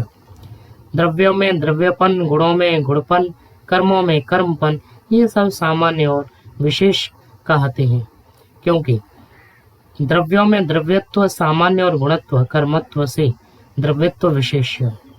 इसी प्रकार सर्वत्र जानना। सामान्यम विशेष इति बुद्ध्यपेक्षम। सामान्य और विशेष बुद्धि की अपेक्षा से सिद्ध होते हैं। जैसे मनुष्य व्यक्तियों में मनुष्यत्व सामान्य और पशुत्वादि से विशेष और स्त्रीत्व और पुरुषत्व इनमें ब्राह्मणत्व, क्षत्रियत्व, वैश्यत्व, शूद्रत्व भी विशेष है। ब्राह्मण व्यक्तियों में ब्राह्मणत्व सामान्य और क्षत्रियत्वादि में से विशेष है। इसी प्रकार सर्वत्र जानो। इहेदमिति यतः कार्य कारणयोः समवायः। कार्य अर्थात अवयवों में अवयवी, कार्यों में क्रिया क्रियावान, गुण गुणी, जाति व्यक्ति, कार्य कारण अवयव अवयवी, इन सब का नित्य संबंध होने से समवाय कहता है। जो दूसरा द्रव्यों का परस्पर संबंध होता है वह संयोग अर्थात अनित्य संबंध है। द्रव्य गुणयोः सजातीया रंभकत्वम साधर्म्यम। जो द्रव्य और गुण का समान जातीय कार्य का आरंभ होता है उसको साधर्म्य कहते हैं। जैसे पृथ्वी में जड़त्व धर्म और घटादि कार्योत्पादकत्व स्वसदृश धर्म है, वैसे ही जल में भी जड़त्व और हिमादि स्वसदृश कार्य का आरंभ पृथ्वी के साथ जल का और जल के साथ पृथ्वी का तुल्य धर्म है। अर्थात द्रव्य गुण योर विजातीयारंभकत्वम वैधर्म्यम। यह विदित होता है कि द्रव्य और गुण का विरुद्ध धर्म और कार्य का आरंभ है उसको वैधर्म्य कहते हैं। जैसे पृथ्वी में कठिनत्व, शुष्कत्व, गंधवत्व, जल धर्म जल से विरुद्ध और जल का द्रवत्व, कोमलत्व और रस गुण युक्तता पृथ्वी से विरुद्ध है। कारण भावात कार्य भाव। कारण के होने से ही कार्य होता है, न तो कार्या भावात कारणाभाव। कार्य के अभाव से कारण का अभाव नहीं होता। कारणाभावात कार्याभाव। कारण के न होने से कार्य नहीं होता। कारण गुण पूर्वकः कार्य गुणः दुष्टः। जैसे कारण में गुण होते हैं वैसे ही कार्य में होते हैं। परिमाण दो प्रकार का है। अणु महदिति तस्मिन् विशेष भावाद विशेष भावाच्च। अणु सूक्ष्म, महत बड़ा। जैसे त्रस रेणु लिक्षा से छोटा और द्वैणुक से बड़ा है और पहाड़ पृथ्वी से छोटा वृक्षों से बड़े हैं। सदिति यतो द्रव्य गुण कर्मसु सा सत्ता। जो द्रव्य गुण कर्मों के सत शब्द अन्वित रहता है, अर्थात सद द्रव्यम सद गुण सद कर्म सद द्रव्य सद गुण सद कर्म, अर्थात वर्तमान कालवाची शब्द का अन्वय सबके साथ रहता है। भावोनुवृत्तेरैव हेतुत्वात् सामान्यमेव। जो सबके साथ अनुवर्तमान होने से सत्ता रूप भाव है सो महासामान्य कहता है। यह क्रम भाव रूप द्रव्यों का है और जो अभाव है वह 5 प्रकार का होता है। क्रिया गुण व्यपदेशा भावात प्रागसत। क्रिया और गुण के विशेष निमित्त के अभाव से प्राक अर्थात पूर्व असत ना था। जैसे घट वस्त्रादि उत्पत्ति के पूर्व नहीं थे, इसका नाम प्राग भाव। दूसरा सदसत, जो होके ना रहे, जैसे घट उत्पन्न होके नष्ट हो जात, वह प्रध्वंसा भाव कहता है। तीसरा सच्चा सत, जो होवे और ना होवे, जैसे अघोष रश्वो नश्वो घो।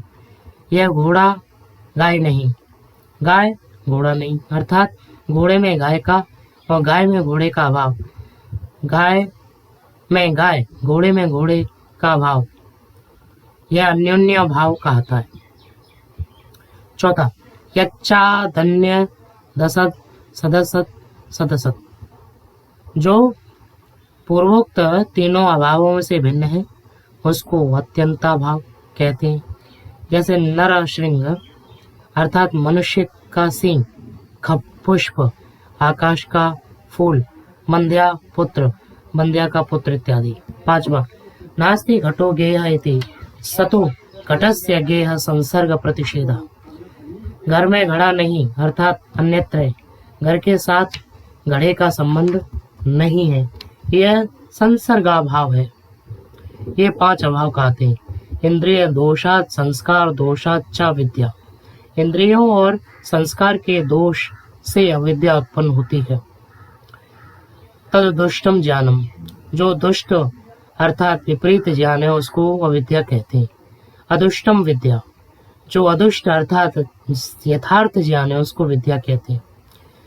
पृथिव्यादि रूप रस गंध स्पर्शो द्रव्या नित्यत्वा द नित्यश्च एतेन नित्येषु नित्यत्व मुक्तम, जो कार्य रूप पृथिव्यादि पदार्थ और उनमें रूप रस गंध स्पर्श गुण है, ये सब द्रव्यों के अनित्य होने से अनित्य हैं, और जो इससे कारण रूप पृथिव्यादि नित्य द्रव्यों में गंधादि गुण हैं वे नित्य हैं। सद कारण वन नित्यम, जो विद्यमान हो और जिसका कारण कोई भी ना हो वह नित्य है, अर्थात सत कारण वद नित्यम, जो कारण वाले कार्य रूप द्रव्य गुण हैं वे अनित्य कहते हैं। असेदम कार्यम कारणम संयोगी विरोधी समवायी चेति लैंगिकम, इसका यह कार्य वह कारण है इत्यादि समवायी संयोगी एकार्थ समवायी और विरोधी, यह 4 प्रकार का लैंगिक अर्थात लिंग लिंगी के संबंध से ज्ञान होता है। समवायी जैसे आकाश परिमाण वाला है, संयोगी जैसे शरीर त्वचा वाला है इत्यादि का नित्य संयोग है। एकार्थ समवायी एक अर्थ में 2 का रहना, जैसे कार्य रूप स्पर्श कार्य का लिंग अर्थात जानने वाला है। विरोधी जैसे हुई वृष्टि होने वाली वृष्टि का विरोधी लिंग। व्याप्ति नियत धर्म सहित साहित्य मुभयोरेक तरस्य व्याप्ति, निज शक्त्युद्भवमित्याचार्याः आधेय शक्ति योग इति पंचशिख, जो दोनों साध्य साधन अर्थात सिद्ध करने योग्य और जिससे सिद्ध किया हुआ उन दोनों अथवा एक साधन मात्र का निश्चित धर्म का सहचार है, उसी को व्याप्ति कहते हैं। जैसे धूम और अग्नि का सहचार है, तथा व्याप्त जो धूम उसकी निज शक्ति से उत्पन्न होता है, अर्थात जब देशांतर में दूर धूम जाता है तब बिना अग्नि योग के भी धूम स्वयं रहता है, उसी का नाम व्याप्ति है।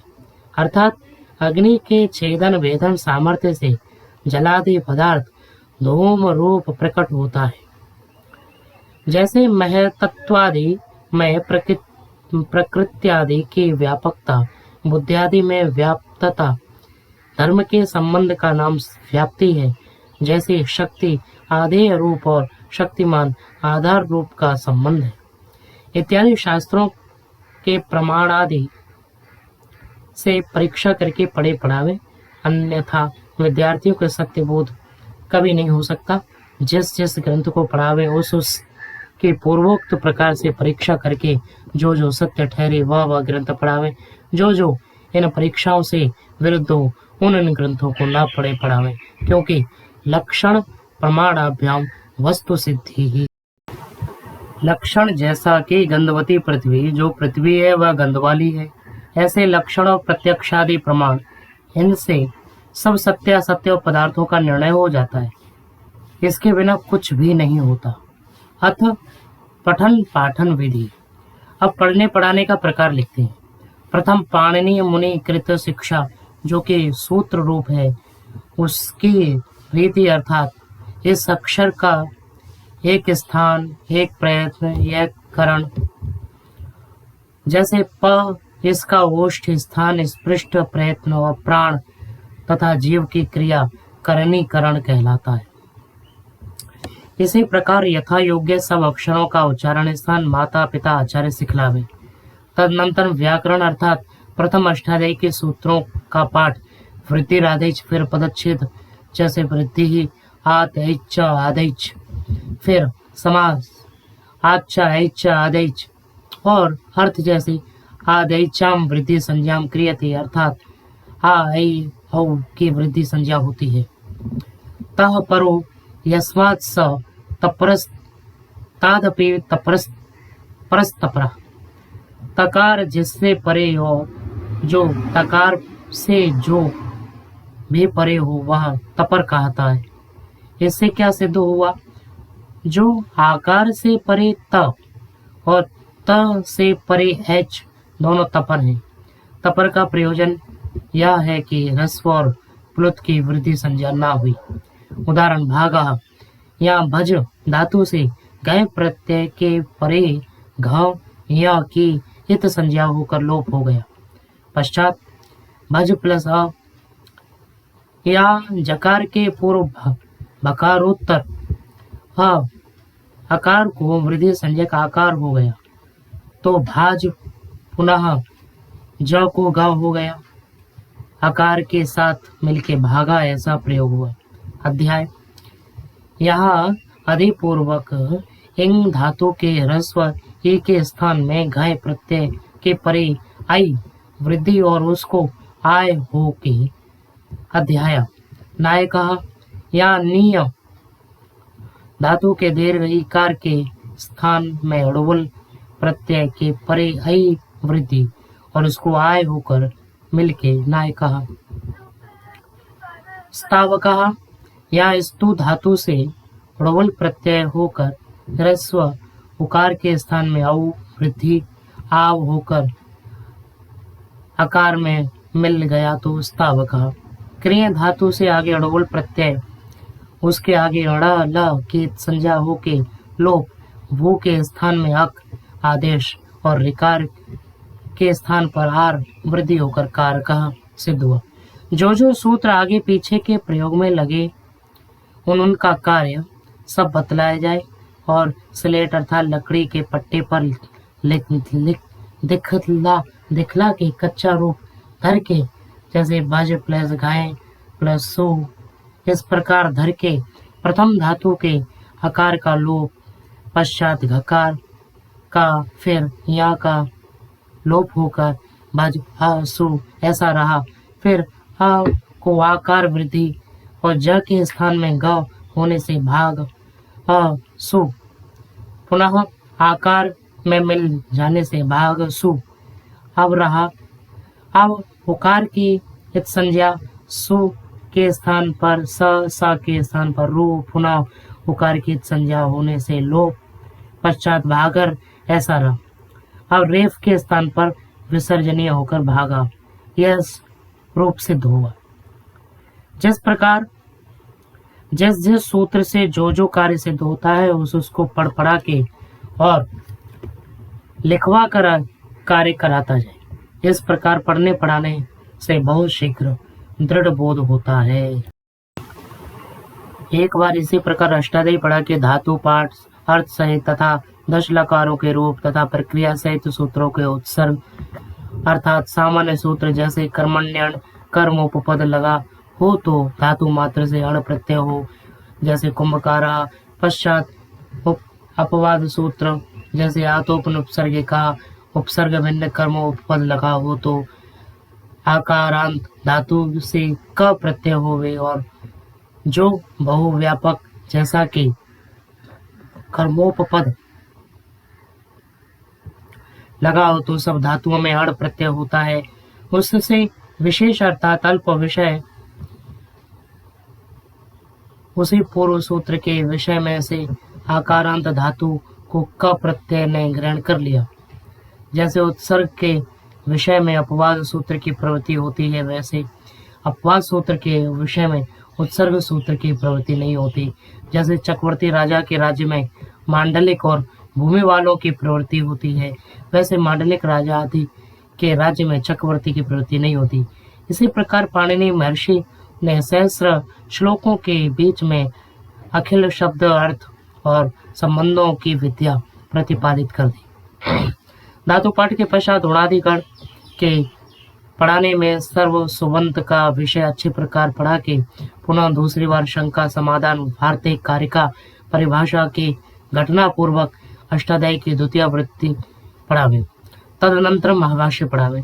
अर्थात जो बुद्धिमान पुरुषार्थी निष्कपटी विद्यावृत्ति के चाहने वाले नित्य पढ़े पढ़ावे तो 1.5 वर्ष में अष्टाध्यायी और 1.5 वर्ष में महाभाष्य पढ़ के 3 वर्ष में पूर्ण वैयाकरण होकर वैदिक और लौकिक शब्दों का व्याकरण से पुनः अन्य शास्त्रों को शीघ्र सहज में पढ़ा सकते हैं।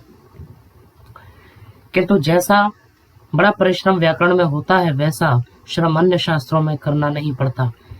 जैसा जितना बोध इनके पढ़ने से जितने 3 वर्षों में होता है उतना बोध को ग्रंथ अर्थात सारस्वत, चंद्रिका, कौमुदी, मनोरमा आदि के पढ़ने में 50 वर्षों में भी नहीं होता। क्योंकि जो महाशय महर्षि लोगों ने सहजता से महान विषय अपने ग्रंथों में प्रकाशित किया है वैसा इन क्षुद्राशय मनुष्यों के कल्पित ग्रंथों में क्यों कर हो सकता है। महर्षि लोगों का आशय जहाँ तक हो सके वहां तक सुगम और जिसके ग्रहण में समय थोड़ा लगे इस प्रकार का होता है। क्षुद्राशय लोगों की मनसा ऐसी होती है कि जहाँ तक बने वहां तक कठिन रचना करनी, जिसको बड़े परिश्रम से पढ़ के अल्प लाभ उठा सके, जैसा पहाड़ का खोदना कौड़ी का लाभ होना, और आर्ष ग्रंथों का पढ़ना ऐसा है कि जैसा एक गोता लगाना बहुमूल्य मोतियों का पाना। व्याकरण को पढ़ के यास्क मुनि कृत निघंटु और निरुक्त 6 व 8 महीने में सार्थक पढ़े और पढ़ावे। अन्य नास्तिक ग्रंथ अमर कोश आदि में अनेक वर्षों तक समय व्यर्थ न खोवे। तदनंतर पिंगलाचार्य कृत छंदो ग्रंथ, जिससे वैदिक लौकिक छंदों का परिज्ञान, नवीन रचना और श्लोक बनाने की रीति भी यथावत सीखें। इस ग्रंथ और श्लोकों की रचना तथा प्रस्तार को 4 महीने में सीख पढ़ा सकते हैं और वृत्त रत्नाकर अल्प बुद्धि प्रकल्प ग्रंथों में अनेक वर्ष न खोवे। तत्पश्चात मनुस्मृति, वाल्मीकि रामायण, महाभारत के उद्योग पर्वा अंतर्गत विदुर नीति आदि अच्छे प्रकरण जिनसे दुष्ट व्यसन दूर हो, उत्तमता सभ्यता प्राप्त हो, वैसे को काव्य रीति से पदच्छेद, पदार्थोक्ति, अन्वय, विशेषण और भावार्थ को अध्यापक लोग जाने, विद्यार्थी लोग जानते जाए, इसको वर्ष के भीतर पढ़ लेंगे। तदनंतर पूर्व मीमांसा, वैशेषिक, न्याय, योग, सांख्य, वेदांत अर्थात जहाँ तक मन सके वहां तक ऋषिकृत व्याख्या सहित अथवा उत्तम विद्वानों की सरल व्याख्या युक्त 6 शास्त्रों को पढ़ावे और वेदांत सूत्रों के पढ़ने के पूर्व ईश, केन, कठ, प्रश्न, मुंडक, मांडुक्य, ऐत्रेय, तैत्तिरीय, छांदोग्य और बृहदारण्यक इन 10 उपनिषदों को पढ़ के 6 शास्त्रों के भाष्य वृत्ति सहित सूत्रों को 2 वर्ष के भीतर पढ़ावे और पढ़ लेवे। पश्चात 6 वर्षों के भीतर चारों ब्राह्मण अर्थात ऐत्रेय, शतपथ, साम और गोपथ ब्राह्मणों के सहित चारों वेदों के स्वर, शब्द, अर्थ, संबंध और क्रिया सहित पढ़ना योग्य है। इसमें प्रमाण है स्थाणुरयं भारहारः किला भूदधीत्य भेदं न विजानाति योऽर्थस्य यत् सकलं भद्रमश्नुते नाकमेते ज्ञान विधूत पाप्मा। जो वेद को स्वर और पाठ मात्र पढ़ के अर्थ नहीं जानता, वह जैसा वृक्ष, डाली, पत्ते, फल, फूल, अन्य पशु, धान्य आदि का भार उठाता है, वैसे भार वा अर्थात भार को उठाने वाला है। और जो वेद को पढ़ता और उनका यथावत अर्थ जानता है, ज्ञान से पापों को छोड़ पवित्र धर्माचरण के प्रताप से वही संपूर्ण आनंद को प्राप्त होके देहांत के पश्चात सर्वानंद को प्राप्त होता है। उतत्वः पश्यन्न ददर्श वाचमुतत्वः शृण्वन्न शृणोत्येनाम् उतो त्वस्मै तन्वं विसस्रेजायेव पथ्यौषधि सुभाषाः। जो अविद्वान है वे सुनते हुए नहीं सुनते, देखते हुए नहीं देखते, बोलते हुए नहीं बोलते, अर्थात अविद्वान लोग इस विद्या वाणी के रहस्य को नहीं जान सकते। किंतु जो शब्द अर्थ और संबंध का जानने वाला है उसके लिए विद्या जैसे सुंदर वस्त्र आभूषण धारण करती अपने पति की कामना करती हुई स्त्री अपना शरीर और स्वरूप का प्रकाश पति के सामने करती है, वैसे विद्या विद्वान के लिए अपने स्वरूप का प्रकाश करती है, अविद्वानों के लिए नहीं। ऋचो अक्षरे परमे व्योमन्यस्मिन् देवादि विश्वे निषेधो यस्तन्न वेद किं ऋचा करिष्यति या तत् विदुस्त इमे समासते। जिस व्यापक अविनाशी सर्वोत्कृष्ट परमेश्वर में सब विद्वान और पृथ्वी सूर्य आदि सब लोक स्थिर है कि जिसमें सब वेदों का मुख्य तात्पर्य है, उस ब्रह्म को जो नहीं जानता वह ऋग्वेद आदि से क्या कुछ सुख को प्राप्त हो सकता है? नहीं नहीं। किंतु जो वेदों को पढ़ के धर्मात्मा योगी होकर उस ब्रह्म को जानते हैं वे सब परमेश्वर में स्थित होकर मुक्ति रूपी परमात्मा को प्राप्त होते हैं। इसलिए जो कुछ पढ़ना व पढ़ाना हो वह अर्थ ज्ञान सहित चाहिए। इस प्रकार सब वेदों को पढ़ के आयुर्वेद अर्थात जो चरक सुश्रुत आदि ऋषि मुनि प्रणीत वैदिक शास्त्र है उसको अर्थ क्रिया शस्त्र छेदन भेदन लेप चिकित्सा निदान औषध पथ्य शारीर देह काल और वस्तु के गुण ज्ञान स्वरूप 4 वर्ष के भीतर पढ़े पड़ा। तदनंतर धनुर्वेद अर्थात राज संबंधी काम करना है। इसके 2 भेद, एक निज राज पुरुष संबंधी तथा दूसरा प्रजा संबंधी होता है। राजकार्य में सब सेना के अध्यक्ष शस्त्रास्त्र विद्या नाना प्रकार के व्यूहों का अभ्यास अर्थात जिसको आजकल के कवायद कहते हैं, जो कि शत्रुओं से लड़ाई के समय में क्रिया करनी होती है, उनको यथावत सीखें और जो प्रजा के पालने और वृद्धि करने का प्रकार है उनको सीख के न्यायपूर्वक सब प्रजा को प्रसन्न रखें। दुष्टों को यथायोग्य दंड, श्रेष्ठों के पालन का प्रकार सब प्रकार सीख लें। इस राज विद्या को 2-2 वर्ष में सीख कर गांधर्व वेद के जिसको गान विद्या कहते हैं उसमें स्वर राग रागिणी समय ताल ग्राम तान वादित्र नृत्य गीत आदि को यथावत सीखें, परंतु मुख्य करके सामवेद का गान वादित्र वादन पूर्वक सीखें और नारद संहिता आदि जो आर्ष ग्रंथ हैं उनको पढ़ें, परंतु बढ़वे वैश्या और विषयासक्ति कारक वैरागियों के गर्दभ शब्दवत व्यर्थ आलाप कभी न करें। अर्थवेद के जिसको शिल्प विद्या कहते हैं उसको पदार्थ गुण विज्ञान क्रिया कौशल नाना वेद पदार्थों का निर्माण पृथ्वी से लेके आकाश पर्यंत की विद्या को यथावत सीख के अर्थात जो ऐश्वर्य को बढ़ाने वाला है उस विद्या को सीख के 2 वर्ष में ज्योतिष शास्त्र सूर्य सिद्धांत आदि जिसमें बीज गणित अंक गणित भूगोल खगोल और भूगोल विद्या है इसको यथावत सीखें। तत्पश्चात सब प्रकार की हस्तक्रिया यंत्र कला सीख आदि को सीखें, परंतु जितने ग्रह नक्षत्र जन्म पत्र राशि मुहूर्त आदि के फल के विधायक ग्रंथ हैं उनको झूठ समझ के कभी ना पढ़े ना पढ़ावे। ऐसा प्रयत्न पढ़ने और पढ़ाने वाले करें कि जिससे 30 व 34 वर्ष के भीतर समग्र विद्या उत्तम शिक्षा प्राप्त हो के मनुष्य लोग कृतकृत्य होकर सदा आनंद में रहें। जितनी विद्या इस रीति से 30-34 वर्षों में हो सकती है उतनी अन्य प्रकार से 100 वर्ष में नहीं हो सकती। ऋषि प्रणीत ग्रंथों को इसलिए पढ़ना चाहिए कि वे बड़े विद्वान सब शास्त्रविद और धर्मात्मा थे और अन्य ऋषि अर्थात जो अल्प शास्त्र पढ़े हैं और जिनका आत्मा पक्षपात सहित है उनके बनाए हुए ग्रंथ को भी वैसे ही।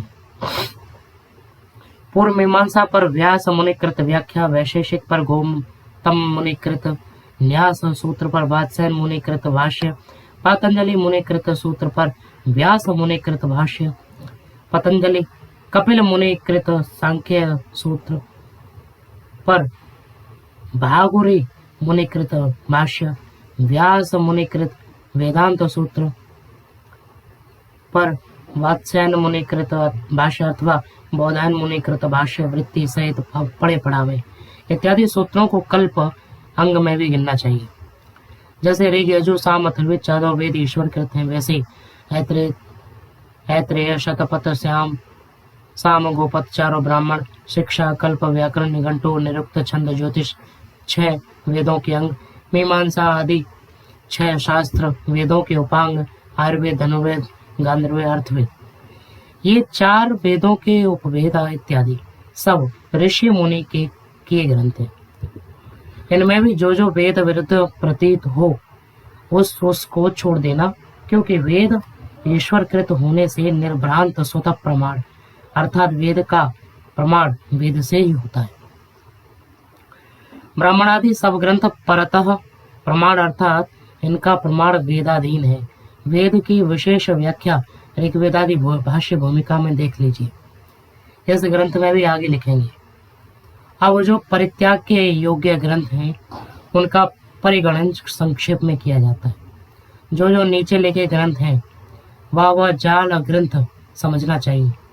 व्याकरण में कातंत्र, सारस्वत, चंद्रिका, मुग्धबोध, कौमुदी, शेखर, मनोरमा आदि, कोश में अमर कोश आदि, छांदोग्य ग्रंथ, वृत्त रत्नाकर आदि, शिक्षा में अथ शिक्षाम प्रवक्ष्यामि पाणिनीय मतम यथा इत्यादि, ज्योतिष में शीघ्रबोध, मुहूर्त चिंतामणि आदि, काव्य में नायिका भेद, कुवलयानंद, रघुवंश, माघ, किरातार्जुनीय आदि, मीमांसा में धर्म सिंधु, व्रताकारती, वैशेषिक में तर्क संग्रह आदि, न्याय में जागदीशी आदि, योग में हठ प्रदीप आदि, सांख्य में सांख्य तत्व कौमुदी इत्यादि, वेदांत में योग वासिष्ठ पंचदश आदि, वैदिक में शारंगधारा आदि, स्मृतियों में मनुस्मृति के प्रक्षिप्त श्लोक और अन्य सब स्मृति, सब तंत्र, सब ग्रंथ, सब पुराण, सब पुराण, तुलसीदास कृत भाषा रामायण, रुक्मिणी मंगलादि सर्व भाषा ग्रंथ, ये सब कपोल कल्पित मिथ्या ग्रंथ है। प्रश्न, क्या इन ग्रंथों में कुछ भी सत्य नहीं? उत्तर, थोड़ा सा तो सत्य है, परंतु इसके साथ बहुत सा सत्य भी है। इससे विषय संपृक्तान न त्याज्य अर्थात अत्युत्तम अम्ल विषय से युक्त होने से छोड़ने योग्य होता है, वैसे ये ग्रंथ है। प्रश्न, क्या आप पुराण इतिहास को नहीं मानते? हाँ, मानते हैं, परंतु सत्य को मानते, मिथ्या को नहीं। प्रश्न, कौन सत्य कौन मिथ्या है? ब्राह्मणा नेतिहासान पुराणानि कल्पान गाथा नाराशंसी रीति, यह गृह सूत्र का वचन है। जो ऐत्रेय शतपथ आदि ब्राह्मण ग्रंथ आए हैं उन्हीं के इतिहास, पुराण, कल्प, गाथा और नाराशंसी 5 नाम है। श्रीमद् भगवत आदि का नाम पुराण नहीं। प्रश्न,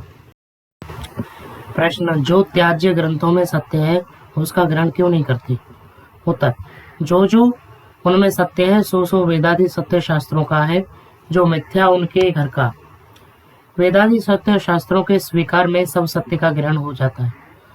जो कोई इन मिथ्या ग्रंथों से सत्य का ग्रहण करना चाहे तो मिथ्या भी उसके गले लिपट जाए। इसलिए असत्य मिश्रम सत्यम दूरतस्त्याज्यमिति, असत्य से युक्त ग्रंथस्थ सत्य को भी वैसे छोड़ देना चाहिए जैसे विषुक्त अन्न को। प्रश्न, तुम्हारा मत क्या है? उत्तर, वेद अर्थात जो वेद में करने और छोड़ने की शिक्षा की गई है उसका हम यथावत करना छोड़ना मानते हैं। जिसलिए वेद हमको मान्य है इसलिए हमारा मतभेद है। ऐसा ही मानकर सब मनुष्यों को, विशेषाहारियों को एक ऐक्य मत्य होकर रहना चाहिए। प्रश्न, जैसा सत्यासत्य और दूसरे ग्रंथों का परस्पर विरोध है, वैसे अन्य शास्त्रों में भी है।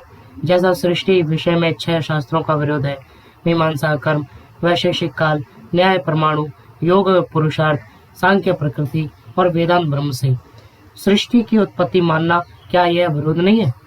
उत्तर, प्रथम तो बिना सांख्य और वेदांत के दूसरे 4 शास्त्रों में सृष्टि की उत्पत्ति प्रसिद्ध नहीं लिखी, और इनमें विरोध नहीं, क्योंकि तुमको विरोध का ज्ञान नहीं। मैं तुमसे पूछता हूँ, विरोध किस स्थल में होता है? क्या एक विषय में अथवा भिन्न भिन्न विषयों में? प्रश्न, एक विषय में अनेकों का परस्पर विरोध कथन हो तो उसको विरोध कहते हैं। यह भी सृष्टि एक ही विषय है। उत्तर, क्या विद्या एक है या 2? एक है। जो एक है तो व्याकरण, वैद्यक, ज्योतिष आदि के भिन्न भिन्न विषय क्यों हैं?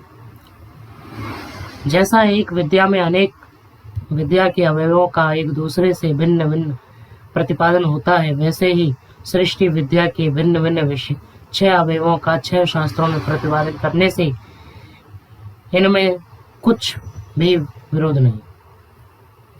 जैसे घड़ी के बनाने में कर्म, समय, मिट्टी, विचार, संयोग, वियोग आदि का पुरुषार्थ प्रकृति के गुण और कुम्हार कारण है, वैसे ही सृष्टि का जो कर्म कारण है उसकी व्याख्या मीमांसा में, समय की व्याख्या वैशेषिक में, उपादान कारण की व्याख्या न्याय में, पुरुषार्थ की व्याख्या योग में, तत्वों के अनुक्रम से परिगणन की व्याख्या सांख्य में, निमित्त कारण जो परमेश्वर है उसकी व्याख्या वेदांत शास्त्र में। इससे कुछ भी विरोध नहीं। जैसे वैदिक शास्त्र में निदान, चिकित्सा, औषधि दान और पथ्य के प्रकरण भिन्न भिन्न कथित है, परंतु सबका सिद्धांत रोग की निवृत्ति है, वैसे ही सृष्टि के 6 कारण है। इनमें से एक एक कारण की व्याख्या एक एक शास्त्रकार ने की है, इसलिए इनमें कुछ भी विरोध नहीं। इसकी विशेष व्याख्या सृष्टि प्रकरण में कहेंगे। जो विद्या पढ़ने पढ़ाने के विघ्न हैं उनको छोड़ दें।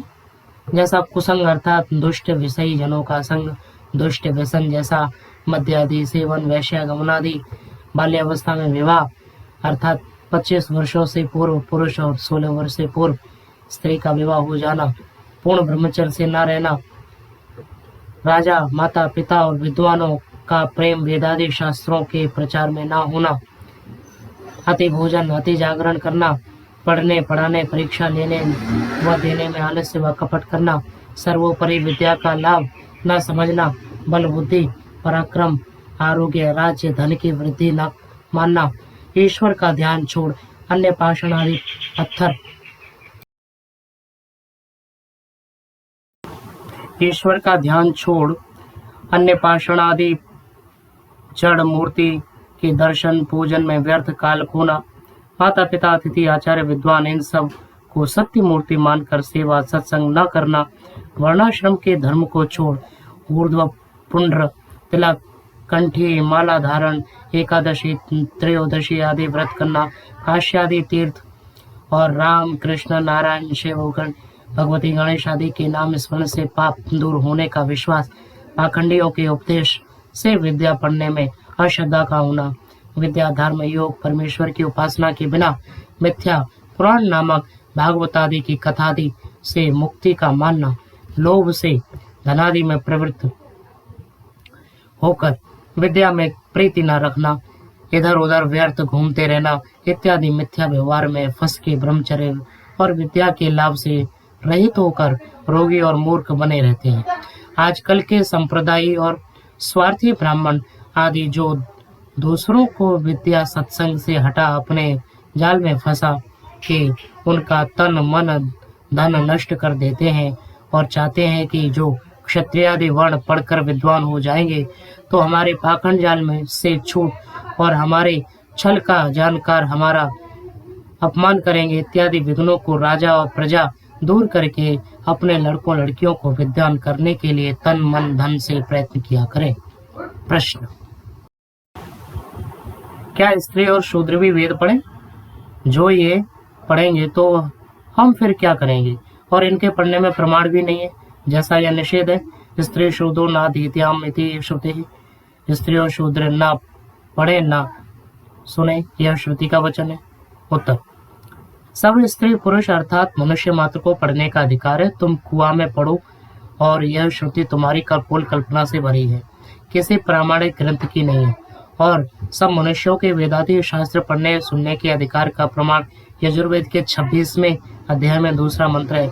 यथेमां वाचम कल्याणी मावदानी जनेभ्यः ब्रह्मराजन्याभ्याम शूद्राय चार्याय च स्वाय चारणाय।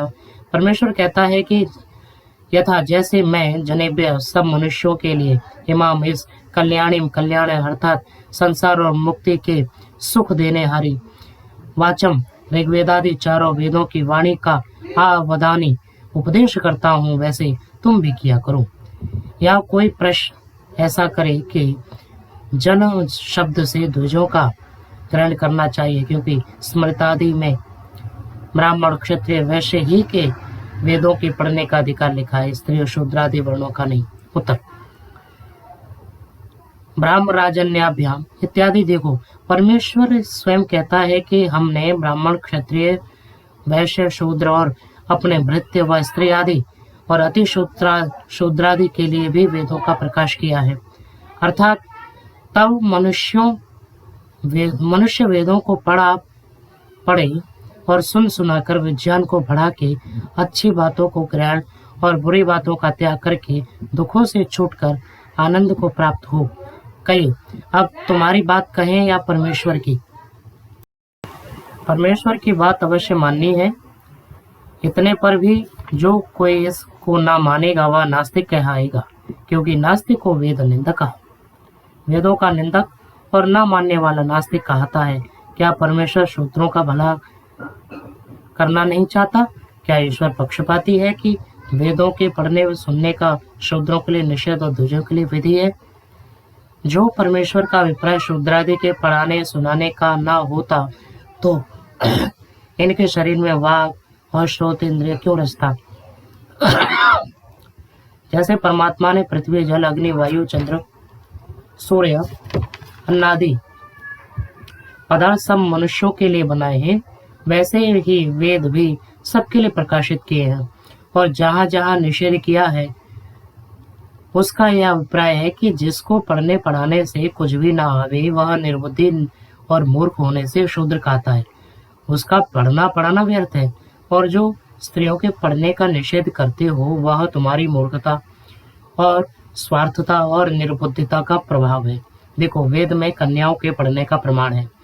ब्रह्मचर्येण कन्या युवानम विन्दते पतिम।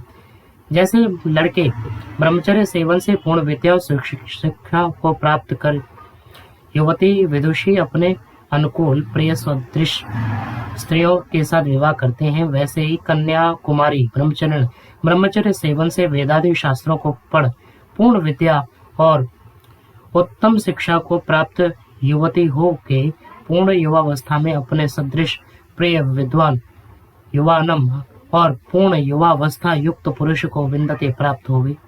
इसलिए स्त्रियों को भी ब्रह्मचर्य और विद्या का ग्रहण अवश्य करना चाहिए। क्या स्त्री लोग भी वेदों को पढ़े? उत्तर, अवश्य। देखो, सुश्रुत में वचन है, एमं मंत्रम पत्नी पठेत, अर्थात स्त्री यज्ञ में इस मंत्र को पढ़े। जो वेदादि शास्त्रों को ना पढ़ी होवे तो यज्ञ में स्वर सहित मंत्रों का उच्चारण और संस्कृत भाषण कैसे कर सके? भारतवर्ष के स्त्रियों को मैं भूषण रूप गार्गी आदि वेदादि शास्त्रों को पढ़ पूर्ण विदुषी हुई थी। वह शतपथ ब्राह्मण में स्पष्ट लिखा है। भला जो पुरुष विद्वान और स्त्री अविदुषी और पुरुष अविद्वान हो तो नित्य प्रति देवासुर संग्राम घर में मचा रहे, फिर सुख कहाँ? इसलिए जो स्त्री ना पढ़े तो कन्याओं की पाठशाला में अध्यापिका क्यों कर हो सके, तथा राजकार्य न्यायाधीशत्वादि गृहाश्रम का कार्य जो पति को स्त्री और स्त्री को पति प्रसन्न रखना, घर के सब काम स्त्री के अधीन रहना, बिना विद्या के इत्यादि काम अच्छे प्रकार कभी ठीक नहीं हो सकते। देखो, आर्यावर्त के राजपुरुषों की स्त्रियां धनुर्वेद आदि युद्ध विद्या भी अच्छी प्रकार जानती थी, क्योंकि जो न जानती होती तो कैकेयी आदि दशरथ आदि के साथ युद्ध में क्यों कर जा सकती और युद्ध कर सकती। इसलिए ब्राह्मणी को सब विद्या, क्षत्रिय को सब विद्या युद्ध तथा राज विद्या विशेष, वैश्या को व्यवहार विद्या, शूद्रा को पाकादि सेवा की विद्या अवश्य पढ़नी चाहिए।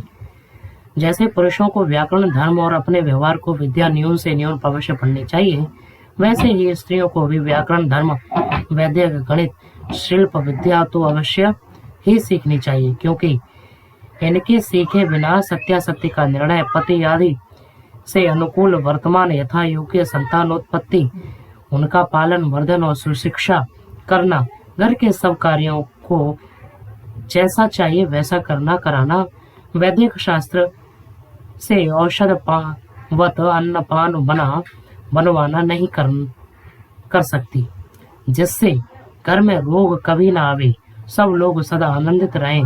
शिल्प विद्या के जाने बिना घर का बनवाना, वस्त्र आभूषण आदि का बनवाना, गणित विद्या के बिना सबका हिसाब समझाना, वेदादि शास्त्र विद्या के बिना ईश्वर और धर्म को ना जान के अधर्म से कभी नहीं बच सकती। इसलिए वे ही धन्यवादार और कृतकृत्य हैं कि जो अपने संतानों को ब्रह्मचर्य, उत्तम शिक्षा और विद्या से शरीर आत्मा के पूर्ण बल को बढ़ावे, जिससे वे संतान मातृ, पितृ, पति, सास, ससुर, राजा, प्रजा, पड़ोसी, इष्ट मित्रों, संतान आदि से यथायुक्त धर्म से वर्तें।